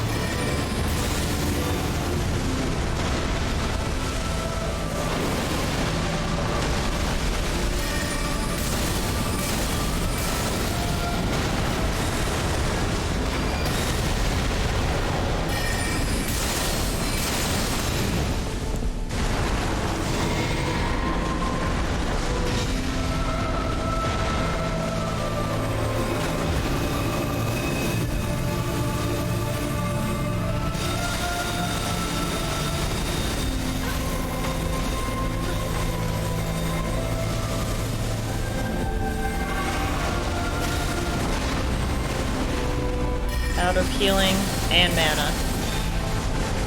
This is the part of the battle when it gets hard. Like, if I had healing and mana to go around, I would be fine. This wouldn't even be hard. It's the conservation of resources which makes this battle particularly difficult.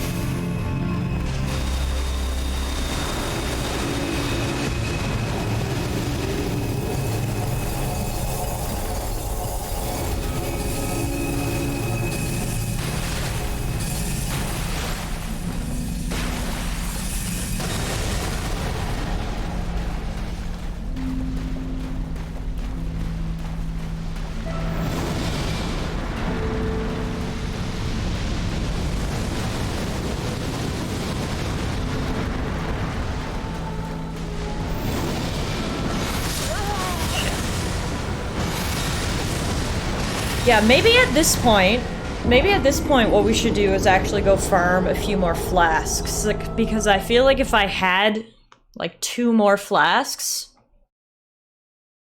things would be a lot easier. Because I'm pretty sure I've actually already got some seeds. Or maybe not. Maybe that's a complete lie.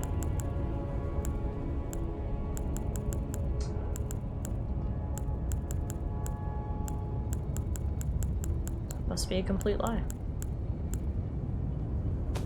Oh no, I have 4. Yeah, okay. And I need 5. So, like, literally all I need is 1 more seed. And we'd have 1 more flask. So, let's take a break from the constant death. And I'm gonna head to Google. And type in, Elden Ring golden seeds.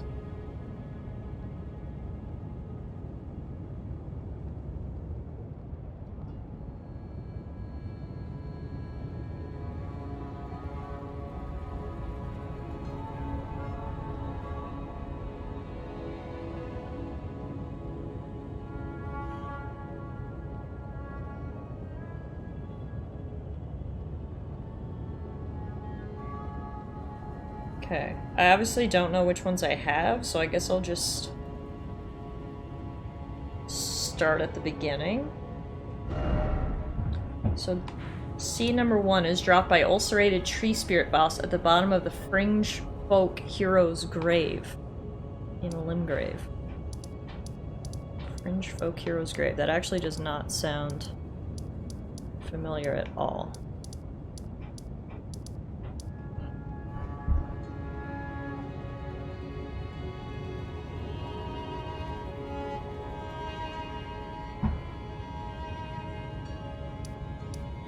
Looks like it's like right here. Yeah, I've not been there. Okay.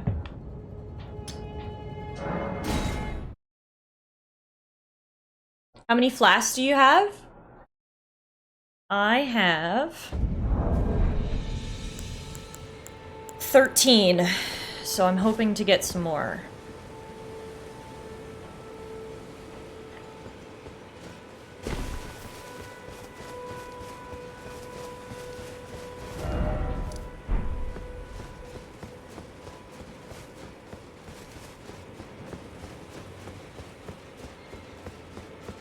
Oh, is 15 as much as you can get? Or I have 13. You can only get 14. Okay, well I only need one more seed, and then I'll have 14. And then I guess I'll go hunt the Sacred Tears to make them, restore more. So that's fine. I have 4 golden seeds, so I just need one more golden seed. I think I need to go through this cave.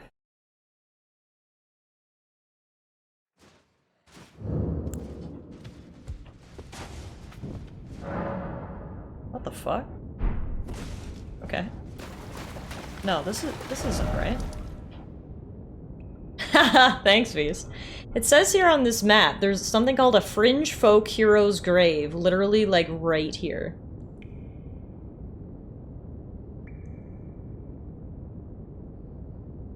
Oh, it's because it requires 2 stone sword keys to enter.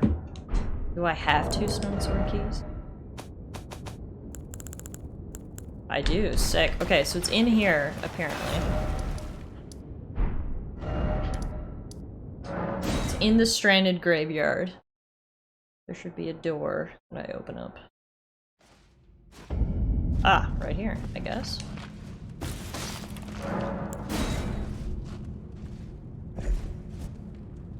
Never did go in here, so this is new. Oops, that wasn't what I was trying to do. I was trying to turn on my lantern.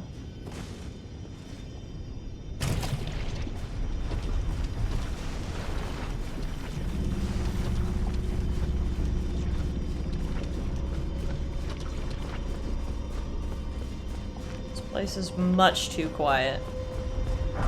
Aha! Ow!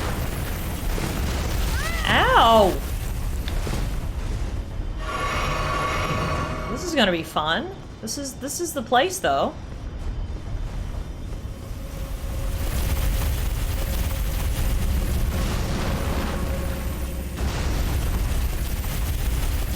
Should be a seat at the end of here.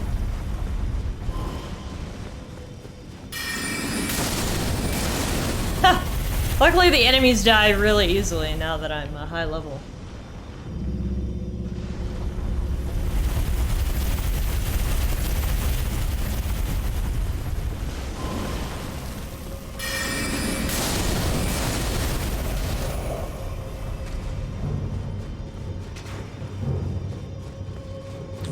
Got through that nightmare.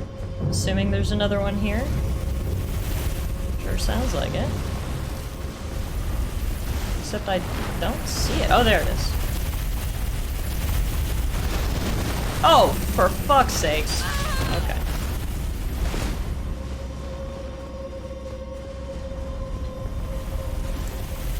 At least I can actually survive a hit. I feel like if I had came here at an earlier level, I would have just died. Makes it so much easier that I can just get run over and, like, it's okay.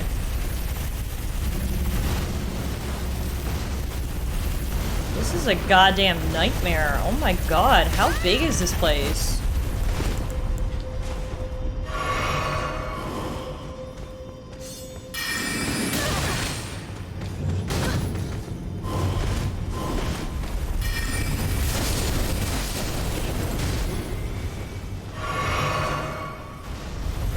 Hey Sharp, we did not kill it. I am detouring to upgrade my flasks a little bit. Because I have determined that that is effectively my Achilles heel. Is the fact that I don't have enough flasks to get me through. So I'm gonna get one more golden seed, so I'll have the max number of flasks. Then I'll go try to find some upgrades for the flasks. So hopefully that will help us a little bit. Because I feel like that would make things so much easier. Weapons are max upgraded.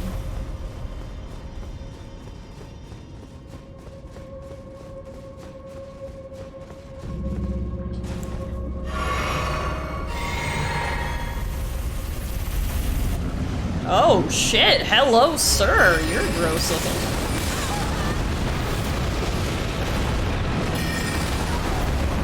Jesus Christ! Alright, Jelly, get in here, will ya? Tank this thing?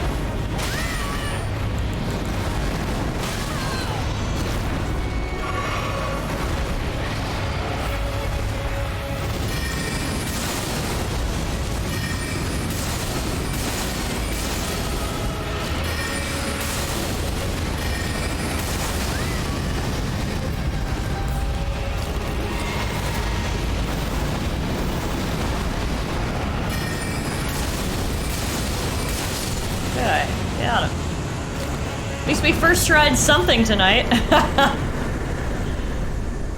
There's our golden seed, so that should be able to give us the one final flask that we're missing.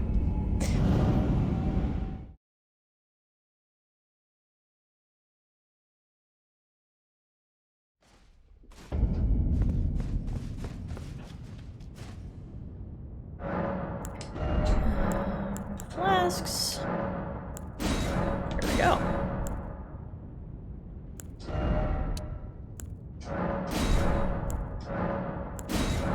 Now we're gonna go find a sacred tear or two.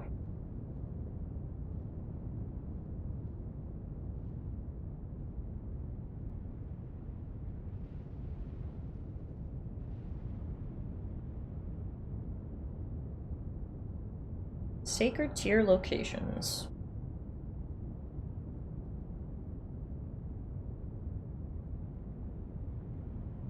Okay, so I have all the ones. Oh, fuck. Whatever I didn't mean to do it. I was looking. Okay, I have the 4 in Limgrave. There's one. Yeah, I have all those. And then there should be one there, which I'm assuming I got. One there, which I definitely got. And one there, which I definitely got.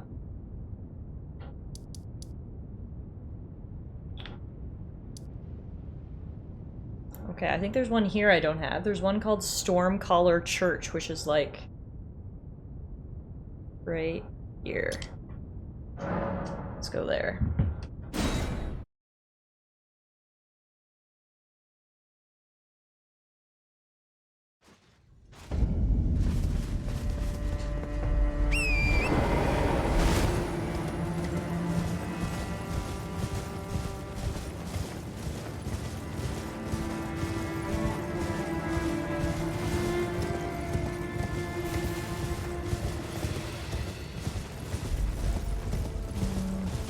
Must be up on this cliff.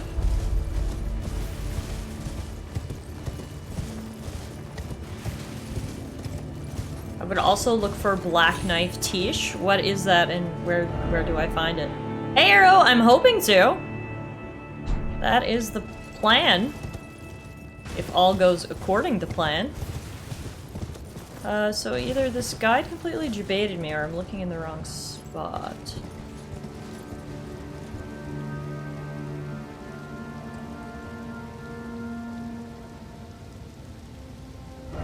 No, I'm looking in the wrong spot. It's right here.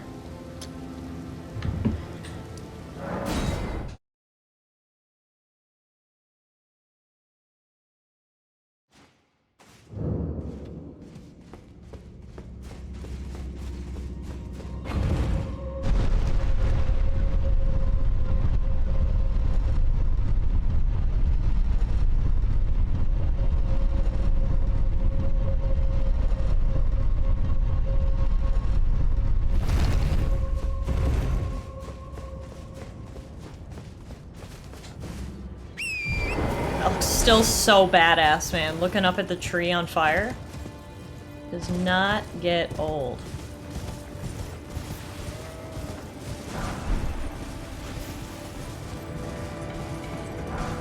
It doesn't look like we've been here before. May as well loot all the graves while we're here.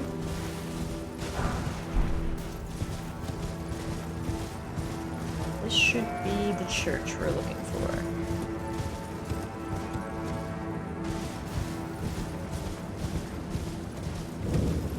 Perfect. Oh! Hi! That was really rude of you guys to hide in the corners of a church and try to electrocute me as I walk in.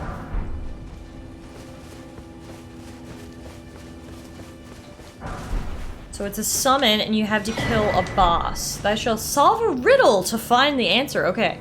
Shall I be near the dead to on the west, a ring in the ground, thou be my door.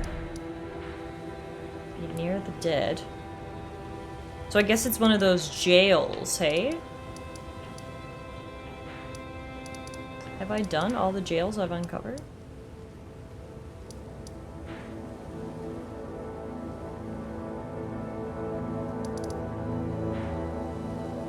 Trying to think of graveyards. I mean, this whole fucking land is a graveyard, let's be real.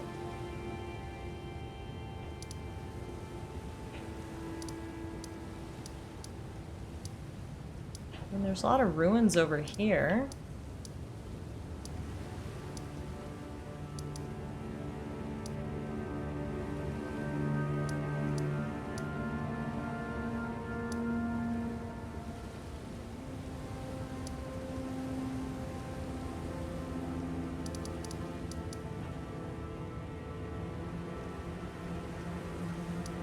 See, the thing is I might not have came across the jails, so looking on my map honestly might not help me.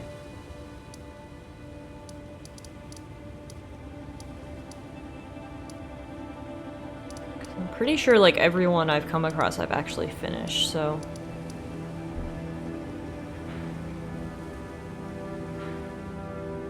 What about this one? Lord Contender's Ever Jail? I don't think we've done that one.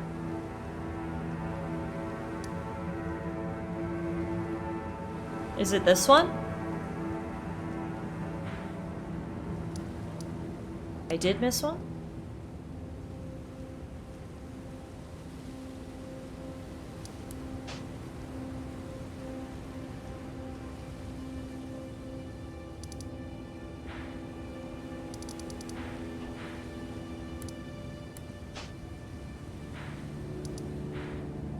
Yeah, you might need to take my hand and lead me here a little bit. There's no grace here, which is weird. Usually there is grace in the church, but we did get the tear, so that's good. Oh, hi! On the west coast, okay. West coast, west coast. Okay, so it's along here somewhere. Right here, maybe? That looks like an Ever Jail. Or wait, I have a marker right here. Is that it?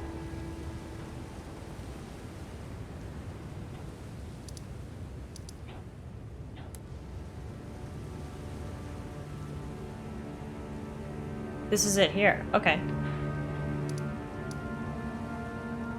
Which one is closest? Converted tower? It looks like it's up on a hill, though. Can I get up there? No, I never did, Beast. I have no plans to return there.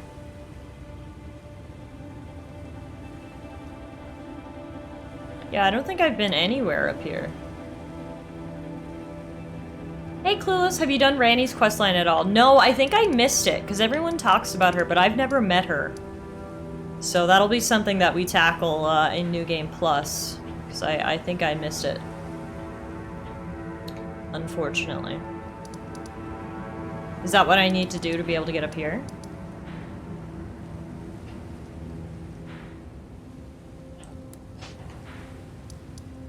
Well, we've got one more flask. We've got one more flask, and we've got one more tier.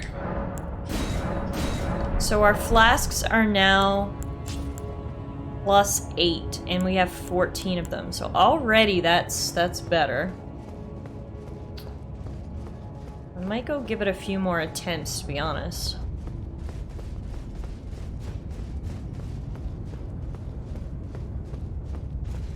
And then if not, maybe we'll go up and get that summon. I feel like Jelly's been doing me well. Like I said, the issue is honestly resource management. It's getting to Elden Beast and then completely running out of mana and or health potions. So this, like I said, hopefully this will help a little bit. Let's give it a shot.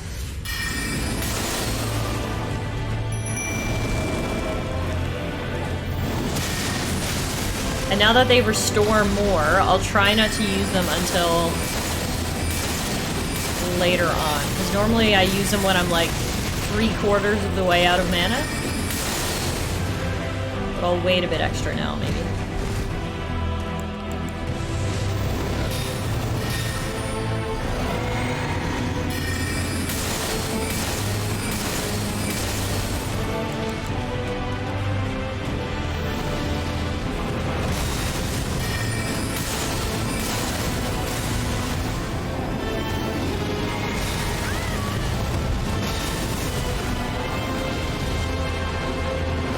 Thank you, Clueless. I feel like I need the positive reinforcement right now. These guys have been kicking my ass. Well, more specifically, the Elden Beast. Come on, Jelly, pull his aggro.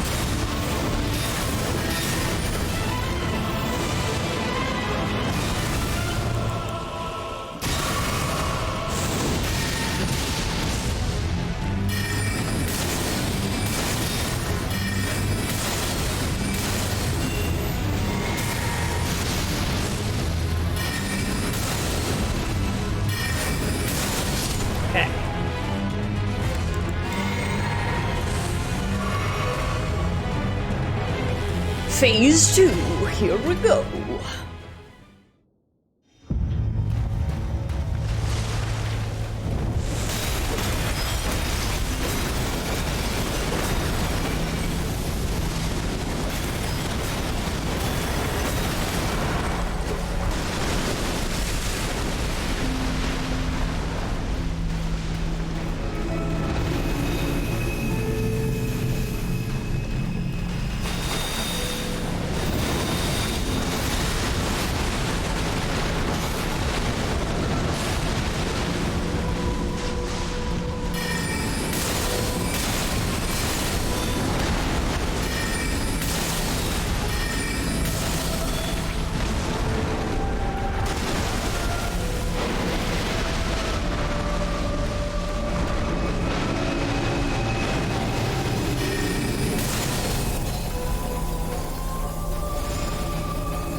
Oh, fuck.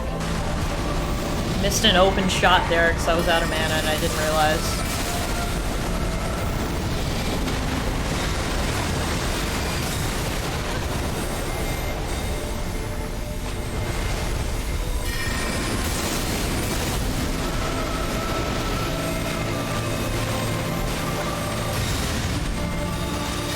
No, I didn't mean to. Oh my god, I pressed the wrong button. That was my fault. Ah, damn it. I was doing good there. I accidentally hit the attack button instead of the run button. I feel like it was a pretty good run though. Hi, White, how are you doing? Yeah, the music especially during the Elden Beast part, I love the music.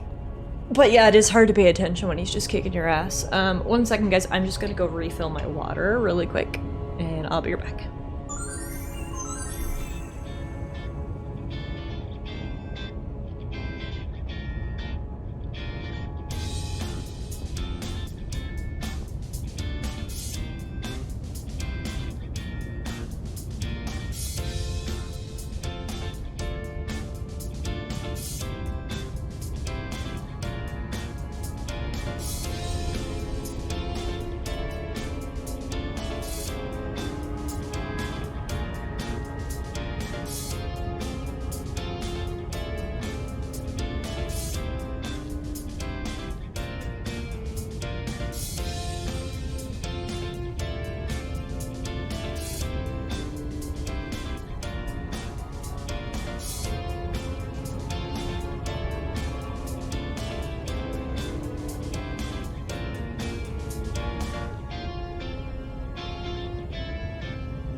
Alright, I'm back.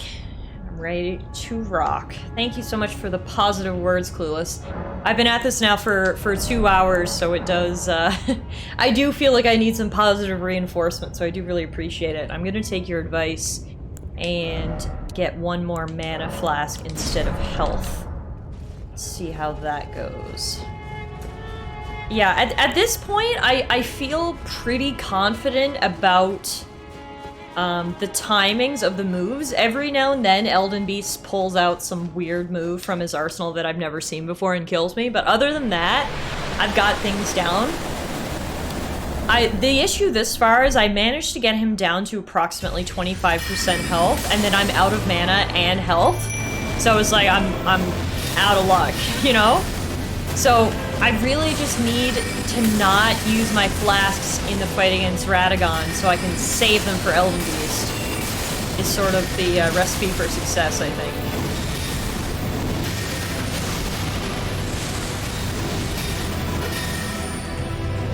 I've seen it all now? Okay, that's good.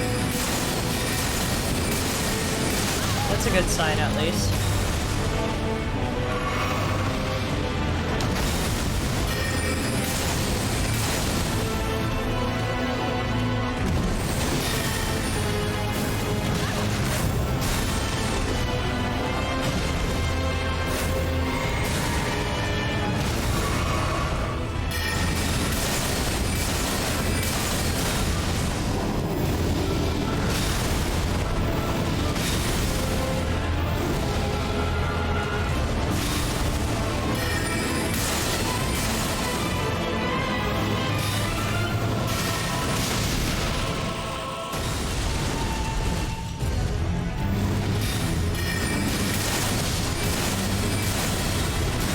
Oh no, Jelly's dead early this time. Okay, we might need to do this over again.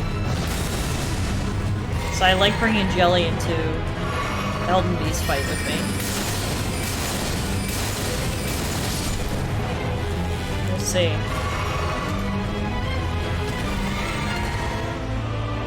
That was the problem I kept running into. I would use all my resources against Radagon. Yeah. Yeah, that's the thing. Is if I had more health potions, I would be okay. Or mana potions.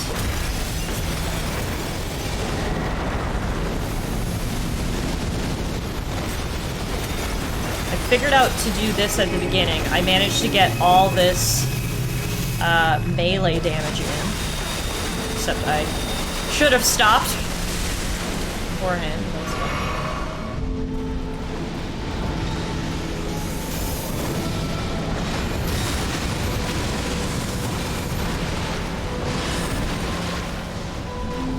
See, already now I'm out of healing, so that's not a good sign. I do have my mana, though.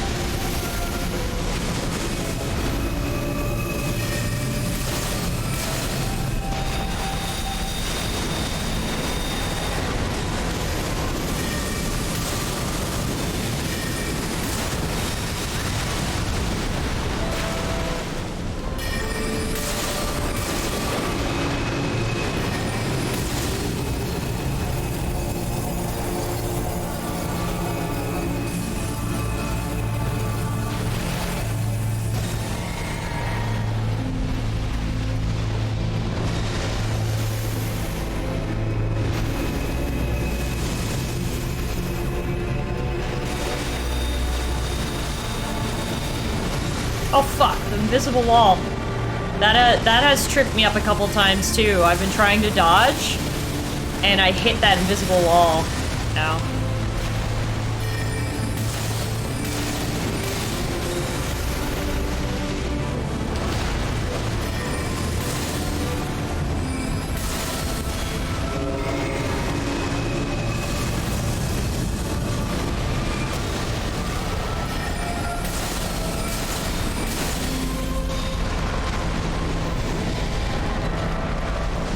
These little balls, I always get hit by at least one, so we're definitely gonna die here. Yeah. That's too bad. You're way better at Radagon than I was. Thank you very much. Yeah, I feel good about Radagon. If Radagon was the final boss, we'd be fine. It's stupid Elden Beast and his 10 trillion HP points. I have no idea how to dodge the Elden Star spell. Yeah, I just kind of like run around and I dodge most of it, but I always get hit by some of it. So in that situation where I had literally no health, I knew I was shit out of luck.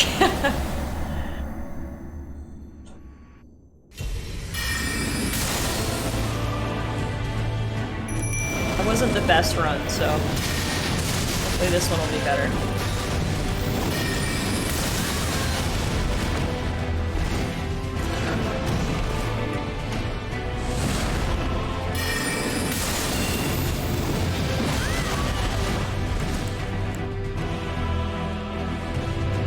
Jelly, can you please aggro him? Thank you. Lord.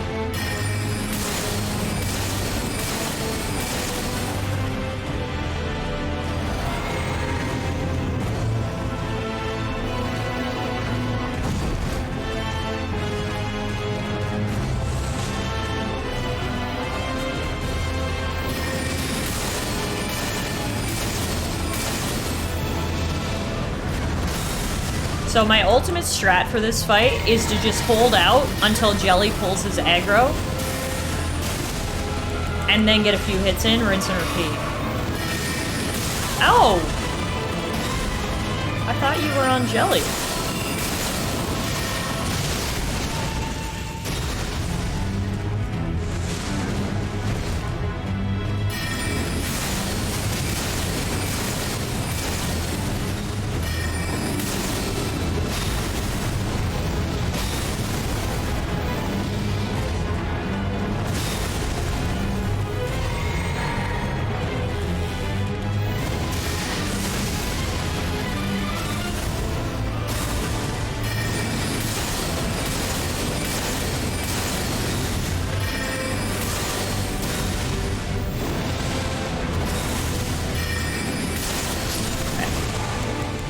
That was good. We're going into Elden Beast with 4 health and 5 mana.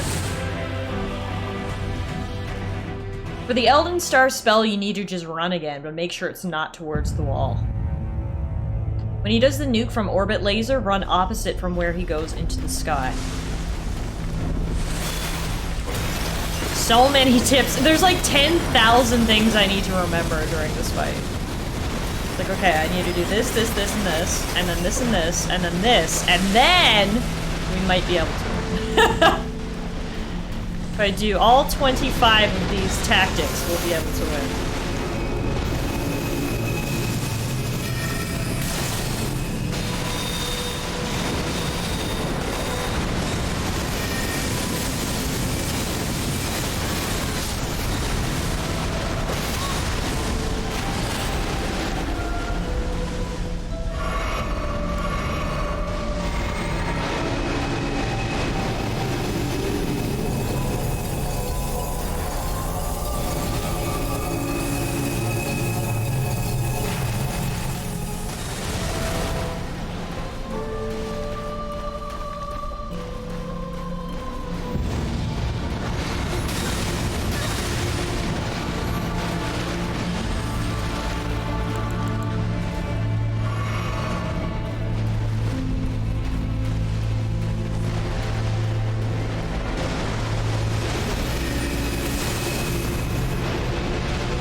I hate that attack right there. I feel like I can never dodge it.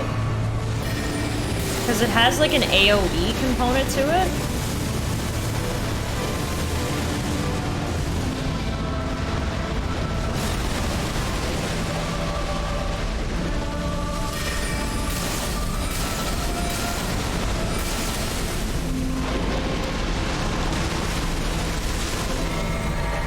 Good night, Arrow! Thanks for hanging out.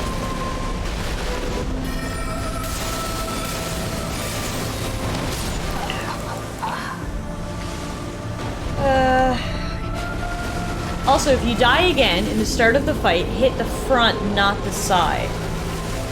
The front of Elden Beast?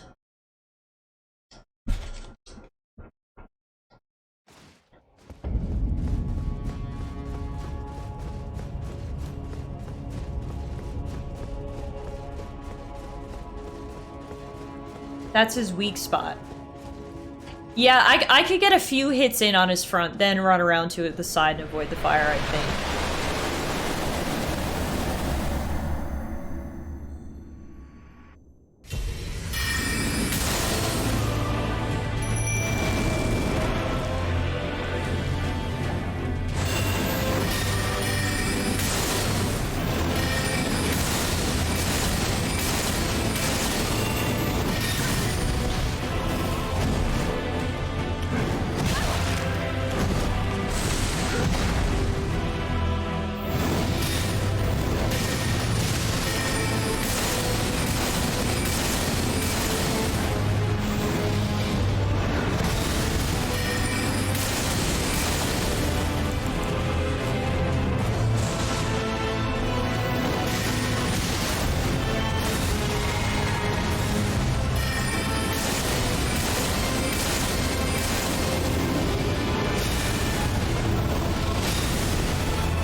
Enjoy your food, Clueless! Thank you again for all the positive reinforcement. It really does make a difference, and I appreciate it. The breath's actually further than it looks. Hug him, feel him, be one of him. Alright. I'm doing what you say. I'm hugging him, I'm feeling him, and I'm getting burned, Sharp!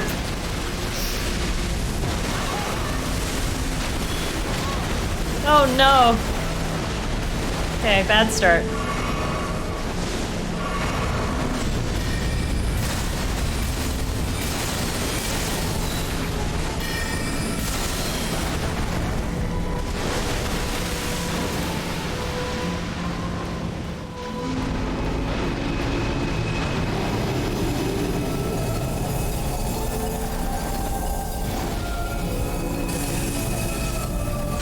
Oh my god. Oh my god. Okay, bad run. I feel like I need to just hit the, like, restart button.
my god! Oh my god, I did it! Oh my god, I did it! Oh my god, I did it! I did it! I did it! I did it! I did it! I did it! I did it! I did it! I did it! Oh my god! Oh my god, I'm like low-key crying. Oh my god! I don't know what's happening right now. I don't even care, guys. I did it. I did it. I did it. I am so happy. We need confetti all over the screen right now. Thank you guys so much for putting up with 2.5 hours of those attempts. 2.5 hours, 538 deaths later, ladies and gentlemen. We just beat Elden Ring. Oh my god. I was so worried I wasn't gonna do it. When I was out getting water, I was like, well, if we don't beat Elden Ring tonight, I guess we won't start Kirby on Thursday, but bitch, we did it!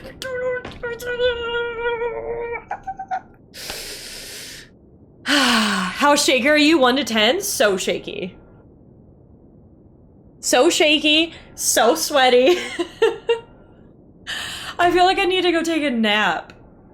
Oh my goodness, guys. I'm so pleased. Okay. The adrenaline is real, but we still have stuff to do. Okay, so we we beat Radagon. We beat the Elden Beast. Can I finally become Elden Lord now? Guess this is Radagon's... Oh, no, this is Marika's body. Mend the Elden Ring. Finally! It took us 70 hours, and I think we're finally gonna put a ring on it. Alright, here we go. Mend the Elden Ring.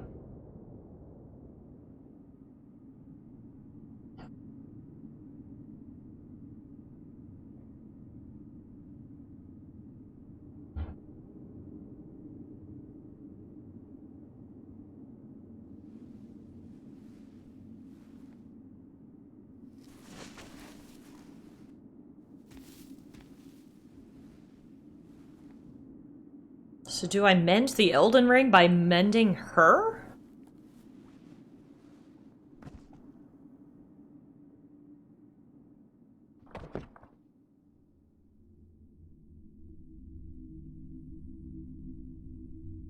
Thank you for the clip, Euro, and thank you, MK. That was a hell of a fight. I feel on top of the world right now. I feel like I could fist fight Godzilla. That's how confident I feel in myself right now. These noodles could take down anything. And now I'm becoming Elden Lord, I think, which is fun.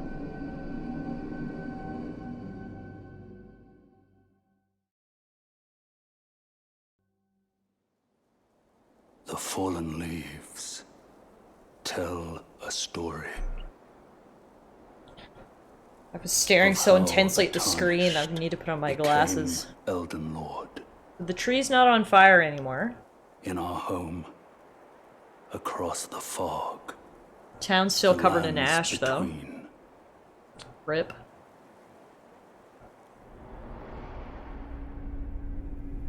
Our seed will look back upon. Oh my god, am I just sitting on the throne right now? Oh my god, that is so badass! Wow. That's cool. Look at me, bitch! I'm the Elden Lord! That was cool. That was like an epic final scene. There you have it, ladies and gentlemen. That was Elden Ring. Big claps. 10 out of 10. Amazing game. We like, even though we beat the game, it's so funny to say that we barely scratched the surface. I've said this a million times. I will reiterate myself, because that's what I like to do around here, is just repeat things. We will be replaying Elden Ring on New Game Plus. I know I missed a ton of quest lines and areas, and so our New Game Plus run, we are going to be using a guide and essentially, you know, doing everything we can do. For my very first run, I wanted it to be completely blind. I thought I did a lot, but apparently I didn't do much, so... So there you have it. There's our blind playthrough of Elden Ring. We got all the way to the end. And, we're gonna get some some other endings. And our final death count, can someone make a note of this, actually, for the archives, for the record books? 538 deaths is how many deaths it took for us to beat Elden Ring the very first time. Now, it says begin Journey 2. If you do not start over now, you can choose to begin Journey 2 later at the Table of Lost Grace in the round table. Okay, we'll do that later then. So I'm gonna say no for right now. Thank you for the command, MK. Whoa, we got 500,000 souls for becoming Elden Lord. I mean, that checks out, right? That seems like an appropriate amount of souls for becoming Elden Lord. Now, guys, that is not the end of stream tonight, because it is now finally time for something that I've wanted to do for a long time, which is figure out what the fuck is happening in this game. That's right, it is finally time for a lore deep dive. We may have been playing this game for 70 hours. We may be the Elden Lord, but guess what? I don't know anything of what happened. So it is time for a lore dive. I have essentially 3 videos I want to watch here tonight. I'm not going to dive in too far because, again, we're going to find out more things in our New Game Plus playthrough, but I want to at least get a general idea of what the fuck just happened. So I have 3 things I want to watch, and these were actually, a lot of these were suggested by both Death and White. I don't know if either of you guys are here right now, but I want to say thank you for your suggestions. We're going to watch things in this order. First, we're going to watch the Elden Ring trailer, story trailer, that dropped last year. Next, we're going to watch the opening cutscene of the game. And then third, we're going to watch, I believe it's a 25-minute lore overview video on YouTube. So we kind of got 3 things to watch, probably about a half hour in total, which I'm hoping will give us some explanation as to what the hell just happened. So bear with me here, and I'll get this all set up. I'm assuming okay. Which is the trailer that I want to watch? Elden Ring story trailer. Elden Ring story trailer 5 months ago. Yeah, okay. Peggy.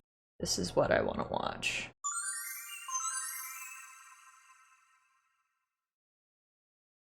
Alright. So this came out December 9th, 2021. The Storyteller Speaks. Learn the history of the world of Elden Ring as crafted by Hidetaka Miyazaki and George R.R. Martin. Let's see what this has for us here. 16.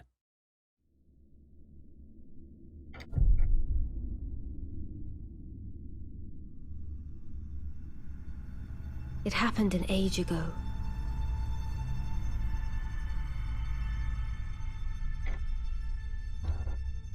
But when I recall, I see it true.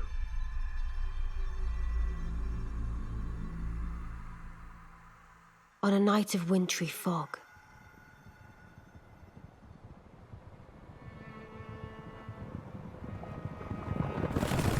the rune of death was stolen.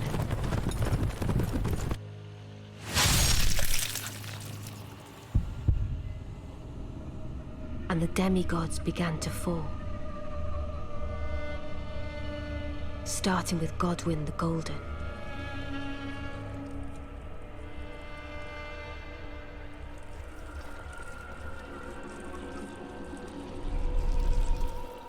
Queen Marika was driven to the brink.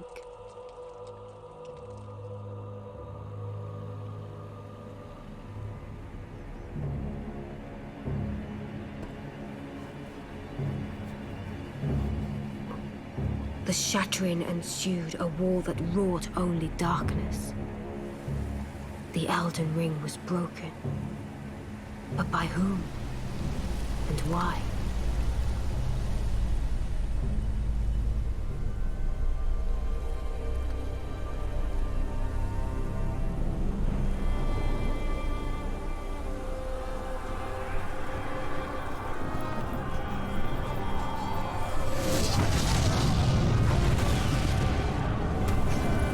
What could the demigods ever hope to win by warring?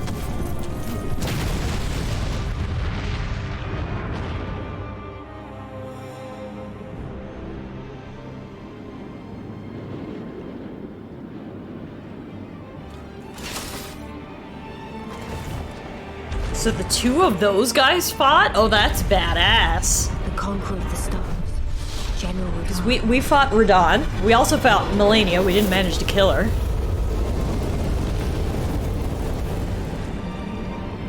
And the blade of Mikkel and Melania the Seventh.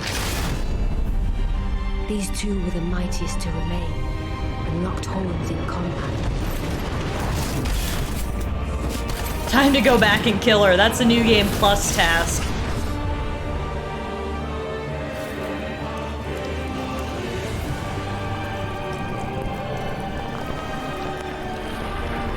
But there would be no victor.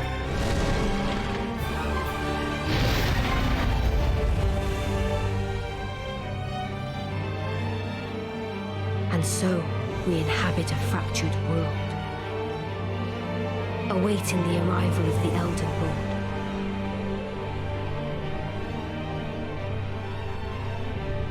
Unless, of course,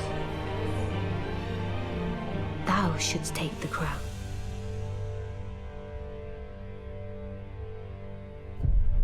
So it's so funny. I feel like I learned more in those 3.5 seconds than I did in my entire 70-hour journey. Because we always got bits and pieces of this, right? People were always talking about how they stole destined death, and then they were talking about how all the demigods fought each other, and then but I guess I was never really getting the order, so it all started when death was stolen.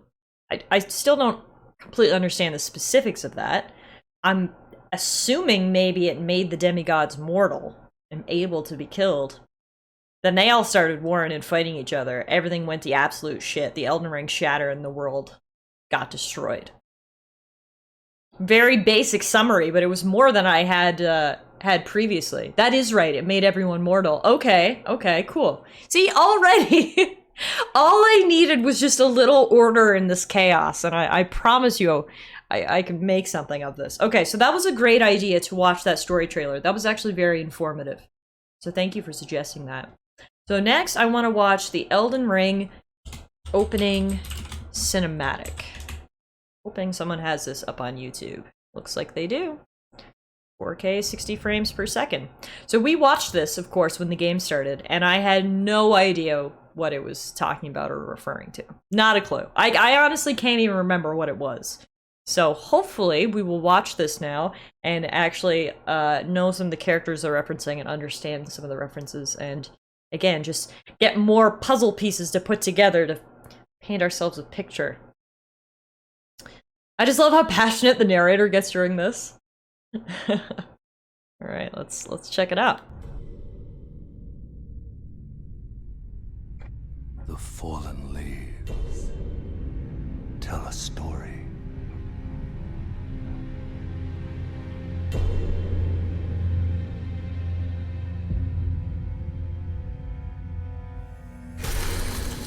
The great Elden Ring was shattered. In our home, across the fog, the lands between. Hey, Clueless! Thank you so much again for all your support. We managed to beat him, and now we're doing a lore dive to try to figure out what the hell happened in the game. But we did it! Yay! Is nowhere to be found. And in the night of the Black Knives. So the Night of the Black Knives was when they stole Death and killed the first demigod. Okay. I got it. And then Queen Marika went missing. Soon, and everything unraveled. Marika's offspring, demigods all, claimed the shards of the Elden Ring.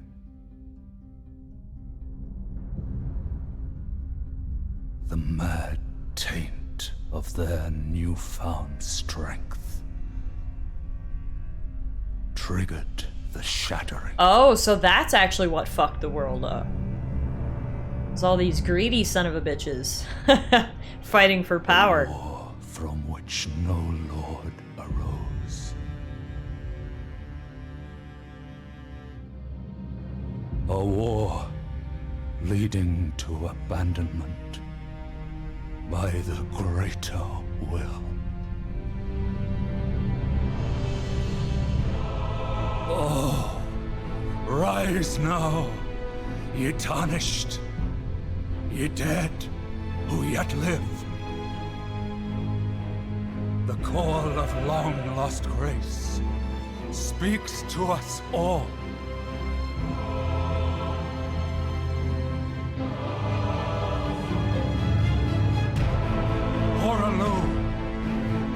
Ah, right, and who was actually the first Elden Lord? Okay. Ever brilliant Gold Mask. I don't think we met Gold Mask. Fear, the deathbed companion. She was the gal we used to hug. The loathsome dung eater. He's the gross guy. Yeah, okay. And Sir Gideon Ofnir. Yeah. We met most of these people. What about them? You just yelling out people's names, or are all those people trying to be Elden Lord? Maybe. I think they were people still being guided by grace. Ah, okay. Yes, and one other. Okay, you're right, you're right. So they were the other heroes, kind of the story. Tarnished of no renown. So I guess they did probably all have a chance to become Elden Lord if they were being guided by grace. Cross the fog to the lands between. To stand. What's really cool is during the cutscene that you meet the first Elden Lord, there's a faint grace from him pointing to you, indicating his grace was leading him to your fight. And that's why he came back, because grace was guiding him. Interesting. Shrep says they all believe different paths of how the world should be returned. Alright. Again, we've watched 8 minutes of video and I already feel like I understand everything way more. Okay, so those were the two things I wanted to watch, and now finally there's kind of a big lore overview video that I want to watch. That will hopefully really tie things together. I think it's this one. So it's 30 minutes long, so it is a little bit long, so sit back and relax here, folks. Hopefully you are as interested in learning about the lore as I am, because it all seems like very interesting stuff. It's just, there was too many fragments, and I needed help putting them all together, so hopefully this is what this will do. So there's a bunch of different segments. We're starting off with Outer Gods and the Greater Will, moving into the Elden Beast, then the Elden Ring, then the Erd Tree, then the Fingers. Okay, so I think this is actually going to be a really good overview. It's gonna talk about a lot of stuff. Okay, I'm excited. Let's get going. Our story doesn't begin in the lands between. It begins in the cosmos. Even after you watch this, it's still fragmented. Oh yeah, I'm not expecting a perfect story here. I'm just expecting there are a lot something. of outer gods mentioned in Elden Ring. You can think of these kind of like the great ones of Bloodborne. They're distant beings. They're all-powerful and they're quite unknowable by design. But many of these outer gods want to make their presence felt in the world. The Greater Will, maybe most of all. To this end, it sent a golden star hurtling towards the lands between. The Elden Star's incantation tells us that this golden star was bearing a beast, an Elden beast. Oh, so he really is an alien. Sorry, I'm gonna pause a lot during this and commented. Remember how I was like, it's an alien dinosaur? It's literally an alien dinosaur! Sent here by some god of the cosmos. Okay, so glad I was spot on that. Continue. Vassal beast of the Greater Will. If you didn't know, a vassal is someone who holds land on behalf of their overlord. Obviously, this is fitting in this case, because the Elden Beast occupied the lands between on behalf of the Greater Will, and was a living incarnation of the concept of order. As such, this beast would later become the Elden Ring. The Elden Ring itself... Okay, pausing again. The Elden Beast was the Elden Ring? Interesting. Okay, I need more information on that. White says there's a quest spoiler at 23:04. Okay, we'll see where we're at when we get there, but thank you for the heads up. Is made up of runes of power, some great, some small, that together represent a sort of logic for the world to follow. Thus, the Elden Ring represents order. The true nature of this order is a subject of constant debate and research undergone by fundamentalists. But two of the key fundamentals are the laws of causality and regression.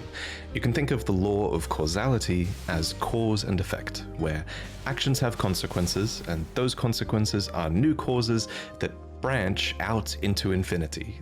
These are the relationships between things. Then there's the law of regression that states that all things eternally yearn to converge and return to their roots. Fittingly, then, the Elden Ring is housed within the Erd Tree, which towers over the lands between. But it's very important to stress that life in the lands between did not begin with the Erd Tree, the Elden Ring, or the Elden Beast. No, the lands between were occupied well before the Greater Will came. There were other beings here. There were other factions here. There were other gods here. And there was even another great tree here before the Erd Tree. And this is where a huge twist regarding the Erd Tree comes in. So, there are incantations in the game called Aspects of the Crucible. According to their descriptions, these are manifestations of the Erd Tree's primal vital energies. And I quote, "They are an aspect of the primordial crucible where all life was once blended together." But how could all life be blended together in the Erd Tree if the Erd Tree appeared after life existed? Well, there can only be one answer, right? That the Erd Tree is a parasite, and it took over a tree that existed here before. This ancient tree was called the Great Tree. So the Great Tree was almost certainly the location. Shout out to this guy for actually putting this shit together. This is unreal. Like, wow. He got so much out of those item descriptions. Okay, cool. Continuing. Of this primordial crucible, and it must have been a very powerful primordial force for the Greater Will to have commandeered. It might even be the reason the lands between is important to the Greater Will in the first place. It also explains why spells and enemies related to the Great Tree's crucible would eventually be looked down upon. For example, the knot talisman is fashioned from a knotted vestige of the crucible, and it was considered a signifier of the divine in ancient times, but is now increasingly disdained as an impurity as civilization has advanced. Enemies related to the crucible are the Omen, the Misbegotten, and the Crucible Knights, and all three of them would be shunned, enslaved, or imprisoned. Those who speak for the Erd Tree don't want you to know its roots, so to speak. Interesting. So we got a little drama going on behind the scenes of the Erd Tree. It is not the beginning like everyone would have you believe. Cool, okay. For protection of the Erd Tree, in the beginning everything was in opposition to the Erd Tree, but through countless victories in war, it became the embodiment of Interesting. In Marika's own words, the Erd Tree governs all. The choice is thine. Become one with the order, or divest thyself of it, to wallow at the fringes, a powerless upstart. But the Greater Will needed more than a big tree. It needed loyal agents in the lands between. To this end, it has the Two Fingers, who are its envoys. The Two Fingers heirloom has a weird picture of them, but it reads, "Of course, fingers cannot speak, yet these are eloquent. Persistently they wriggle, spelling out mysteries in the air. Thus did we gain the words of our faith." These words are interpreted by the finger readers. These are the undying old crones that you would have found throughout the lands between. They pass down the wisdom of the Two Fingers, or at least they used to. Your fingers, please, your fingers. I can read them. Most of them appear to have lost their purpose, and they're desperate to read your fingers and tell you annoying riddles, since their two fingers are likely dead. And yes, of course, there are multiple sets of Two Fingers. You would have found their corpses on the tops of the divine towers. Atop these towers, you loot the fingers in order to activate the true power of a great rune. Specifically though, you are giving benediction back to your great rune. You're taking a blessing back from the two dead fingers, essentially. This is just one of many blessings that the two fingers can bestow, and my point is kind of that the two fingers clearly have more than just influence. They have real power on some level. The Greater Will needs these powerful envoys and agents because, while it's obviously incredibly powerful, it does seem limited by a few things. First is space. The Greater Will didn't come to the lands between itself, it sent an elden beast to do its bidding instead. Second is time. There is a moment later in the game where your pair of two fingers go still because they're forced to commune with the Greater Will for guidance. When they are finished, the fingers will again offer their guidance. But thousands, if not tens of thousands, of moons must first pass. No matter for me. But you, how will you ever manage the wait? So the Greater Will needs a physical manifestation of order. It needs envoys to convey its will, but what it also needs is a god. Introducing Marika the Eternal. I have this utterly enormous mind map of Elden Ring's Oh my lore, god. This is insane. This dude made this? This is crazy. Wow. Okay. Cool. The reason she's at the center, she's essentially the equivalent of Gwyn from Dark Souls, except unlike Gwyn, Marika didn't just crawl out of the dark and find power. To an extent, it seems like she earned it. We don't know much about her origins, except that she is of the Numen race, which is actually an origin that you can choose in the character selection screen. Numen come from outside the lands between, and are supposed descendants of denizens of another world, long-lived but seldom born. At some point, Marika was chosen as an Empyrean. What is an Empyrean? Well, an Empyrean is a being chosen by the fingers as a candidate for godhood. As an Empyrean, Marika received the aid of a shadow to do her bidding. So what is a shadow? Well, it's a wolf, shadowbound to its Empyrean by the two fingers. Luna Princess Rani is another example of an Empyrean with a shadowbound beast. You would have met Blythe. These creatures are the Empyrean's very own shadow. They are completely loyal to their needs and, by definition, incapable of treachery. Marika's shadow was a beast called Malakath. Every Empyrean uses their... Oh my god, I cannot believe how much this is making sense. Wow, okay. Sorry. I just need to pause every few moments to just tell you how absolutely shooketh I am at seeing how everything makes sense. Okay. Shadow in different ways, but Marika's sole need of her shadow was as a vessel to lock away destined death. So what is destined death? Well, according to Enya, it's the rune of death. The rune of death goes by two names. The other is destined death. We mentioned earlier that the Elden Ring is made up of runes, and at some point, maybe when she was chosen as a god, Marika plucked the rune of death from the Elden Ring. She gave the rune of death to Malakath, her totally loyal shadow, who bore a black blade imbued with this rune. It's kind of genius, really. In a single act, she removed the concept of death from the lands between, while also commanding total control of death through her shadow, who could deliver it at her whim. What a bad bitch. Now, okay. Some of you might be asking, if death is removed from the lands between, how come I can kill this dog? First off, shame on you. Second, from a lore point of view, that dog isn't really dead. It's simply in the process of its spirit, or its soul, returning to the Erd Tree. Catacomb dungeons, for example, are specifically constructed near the roots of the Great Tree for this reason, so that the Erd Tree can reabsorb their ashes back into it. This process replaced the concept of a death that you were destined to have, but this random spirit outside of a catacomb dungeon says it best.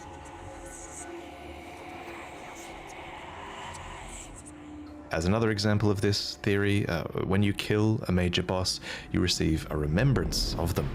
These are spirits, and they are hewn into the Erd Tree.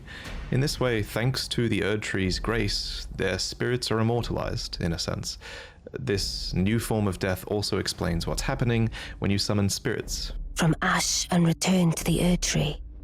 However, some spirits never return to the Erd Tree, and they rise within death as corpses or skeletons instead.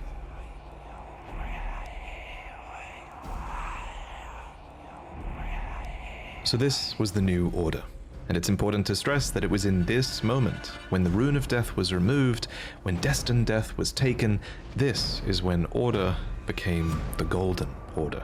The forbidden shadow plucked from the Golden Order upon its creation. Specifically, this was Marika's Golden Order. So not only did she become a god and a vessel for the Elden Ring, she became renowned as Marika the Eternal for her removal of Destined Death.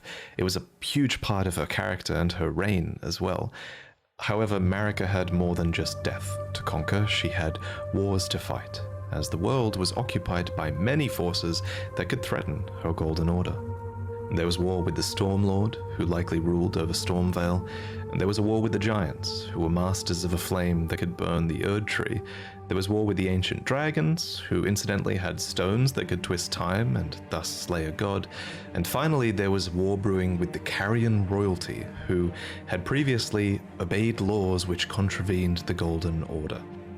Thus, sort of similar to how the Greater Will needed an Empyrean to enforce its will, Marika herself needed someone to wage war. So, there was to be a husband, a consort, an Elden Lord. The man chosen was Hoarah, a ferocious warrior who became known as the Lord of the Battlefield. His crown was warranted with strength, and while it was for this strength that Marika married him, he was also required to take a vow to conduct himself as a lord.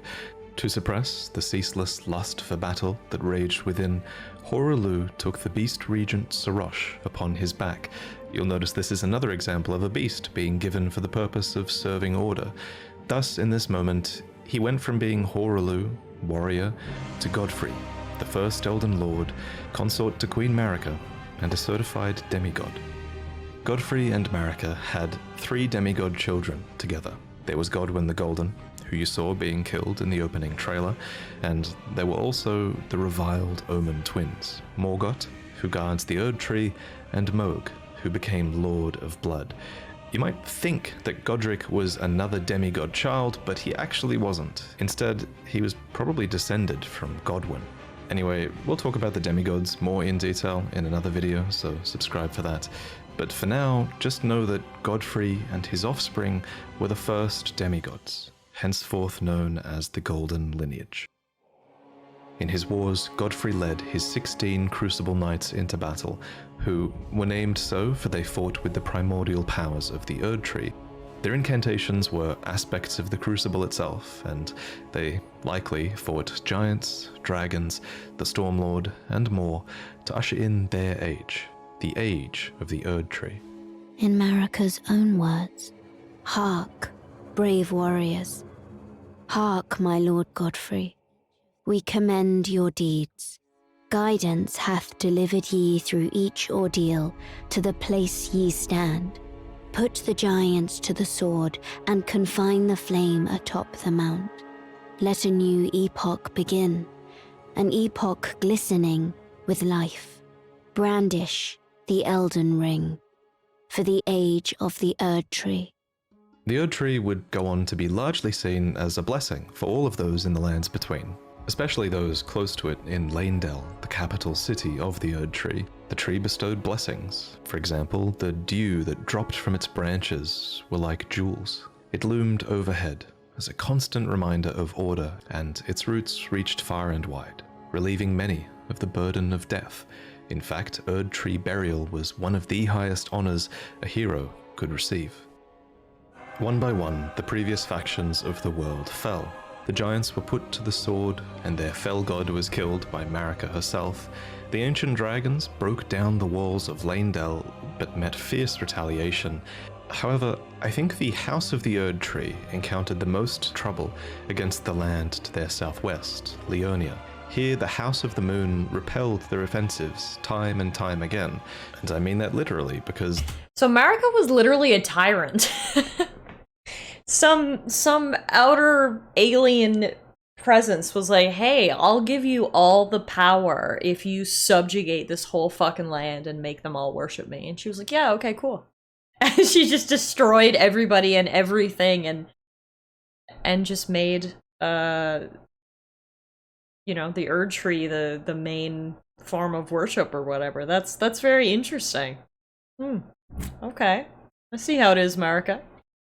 There was not just one, but 2 wars fought here, and in both of these, there was no victory for the Golden, nor for the Moon. And I suspect it was probably because of these lobsters. What goes around comes These around, damn though, things yeah. can snipe you from like a mile away, and it's bullshit. Actually, it was probably because of the Carrier Knights, who, according to their weapons, were able to wield sorcerous battle skills, and despite numbering fewer than 20, this power made them a match for even the champions of gold in battle. These enchanted knights were anointed by the Lunar Queen, a young astrologer who went on to establish the House of Caria as royalty in this land.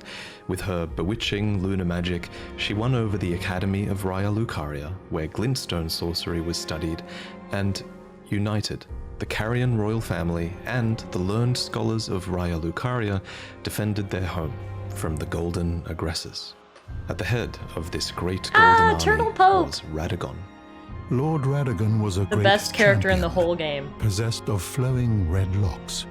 He came to these lands at the head of a great golden host when he met Lady Renala in battle. These 2 champions clashed, fell in love, and joined their houses. Radagon once cleansed himself with celestial dew, repented his territorial aggressions, and swore his love to Renala. The order of the Erd Tree and the fate of the Moon were conjoined, and all the wounds of war forgiven. You might think it strange that the Greater Will would permit this union, but it's not too odd, all things considered. As with most From Software games, sorcery and faith are just 2 sides of the same coin, and both of these powers stem from the cosmos. Radagon and Renala were known to have 3 children together. Lunar Princess Rani, who inherited her mother's propensity for lunar magic, Radahn, who took after his father Radagon and would go on to master gravitational magic, and Rykard, who pioneered new hex sorceries and would go on to feed himself to a great serpent. Oh, right, It I follows remember him. that at some point after this, Marika began to harbor doubts. Doubts about the Golden Order, that she had had a hand in creating. In Marika's own words, I declare mine intent to search the depths of the Golden Order through understanding of the proper way. Our faith, our grace is increased. Those blissful early days of blind belief are long past. My comrades, why must ye falter? And it's at this point that we should talk about Marika's motivations, her character. This is Nothing. surely going to be one of those huge points wanna of come debate watch? in the coming years, but for now, my working theory is Hi. that she wanted to discover the truth behind order and the truth behind the greater will, and she believed that bonds had to be broken so that they could be better understood.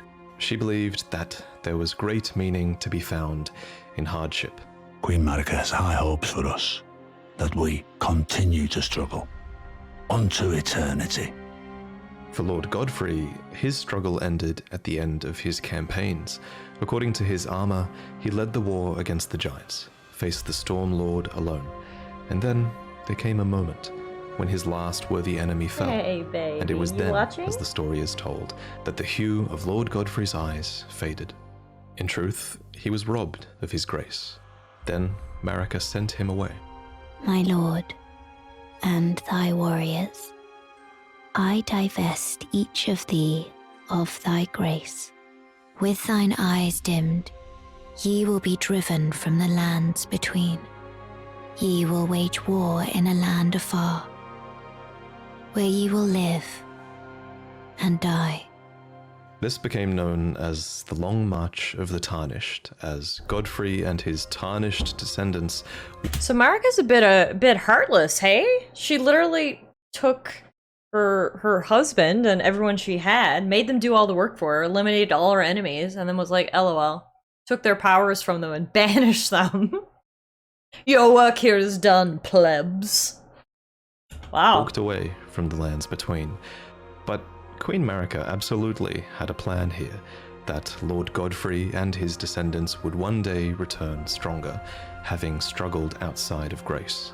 Then, after thy death, I will give back what I once claimed, return to the lands between, wage war, and brandish the Elden Ring, grow strong in the face of death. Warriors of my lord, Lord Godfrey. Soon after, she found Interesting. So all the Tarnished were all like followers of Godfrey. And she had like so maybe she wasn't heartless. She had a plan. Well, I mean, she was heartless to make this the plan, but okay. a new husband. Either that or a new husband was found for her. When Godfrey, first Elden Lord, was hounded from the lands between, Radagon Her argument left was that there could be Rennala no to growth return without to struggle. the Erdtree capital, becoming Queen Marika's second husband and king consort, Right. taking the title of Second Elden Lord. The mystery endures to this day as to why Lord Radagon would cast Lady Rennala aside, and moreover, why a mere champion would be chosen for the seat of Elden Lord. Whatever the case, as a part of this union, Radagon's prior 3 children with Rennala became demigod stepchildren, granted grace thanks to their new family tree. Rennala was broken by this, and so was her country, Leonia. The Queen's set reads, when Rennala, head of both the Academy of Raya Lucaria and the Carian royal family, lost her husband Radagon, her heart went along with him. And then those at the Academy realized that Rennala was no champion after all. In the wake of Radagon's betrayal and Rennala's poor judgment, Leonia struggled with civil war, with the Academy of Raya Lucaria on one side and the Carian royals on the other. And it's here, during the age of the Erdtree, that Luna Princess Rani, daughter of Rennala and Radagon, stole a fragment of the Rune of Death. It happened during the golden age of the Erdtree, long before the shattering of the Elden Ring. Someone stole a fragment of the Rune of Death from Malekith, the Black Blade. As mentioned previously, Malekith was Marika's shadow, and he had sealed destined death in a black blade. Then a fragment, only a fragment, of this Rune of Death was stolen. And once this happened, Malekith went a step further in protecting destined death. He bound the blade within his own flesh, such that none might rob death ever again. It was too late, however. This fragment of the Rune of Death was used immediately, that night, to kill a demigod, Marika's own son, Godwyn the Golden. That was the first recorded death of a demigod in all history, and it became the catalyst. Soon, the Elden Ring was smashed, and thus sprang forth the war known as the Shattering. Now, there is a lot of really credible evidence that Marika was behind this plot to have a fragment of the Rune of Death Interesting. stolen. There's also a ton of evidence that Marika is behind the entirety of your Tarnished quest, but we'll talk about that in another video. For now, all you really need to know, in terms of the timeline at least, is this. After the marriage of Marika and Radagon, and after a fragment of the Rune of Death was stolen, Marika went on to shatter the Elden Ring, and Radagon attempted to repair it, to no avail. The Elden Ring had been broken into runes, some great and some small. You know, it's said that Lord Radagon harbored a secret. A famed sculptor of the Erdtree capital was once summoned to render Lord Radagon's likeness in giant stature, when he glimpsed the skeleton in Radagon's closet. And as such, it's said the great statue harbors his secret too. Of course, the huge twist in Elden Ring is that Radagon is Marika. What? Or depending on what you believe, he became her, for she knew it was going to happen. In Marika's own words, O Radagon, leal hound of the Golden Order, thou art yet to become me. Thou art yet to become a god. Let us be shattered, both. Mine other self. You can tell when From Software is keeping something a little bit open. What? What? What?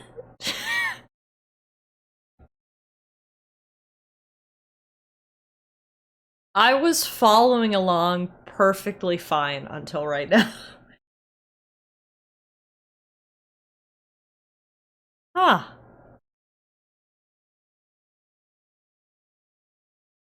Keep going? Okay. Ended, and of everything in Elden Ring's lore, this will also go on to be one of the biggest unknowns as we move forward. For example, the wording, "Thou art yet to become me," reinforces that Marika and Radagon were two separate entities before the Shattering. However, in contrast, there is also evidence that Radagon was always part of Marika. For example, Enya says that the demigods are each and all the direct offspring of Queen Marika. But how can this be if Radagon married Renala and had those demigod children? The only way that makes sense is if Radagon was always Marika and he just went over there to seduce Renala long ago. I'll present more concrete theories in the future, but on this matter, the most important thing is, what do you think? I'll tell you what I think. That is nuts. Hang on. So, literally every single thing that happened in this game, like, that happened in this world, was because of Marika. She even got so bored at one point that she made a little man version of herself, sent him out to do some stuff, and then brought him back. Oh my god. Everything was going so well until this. Wow, okay. This is some George R. R. Martin shit, isn't it?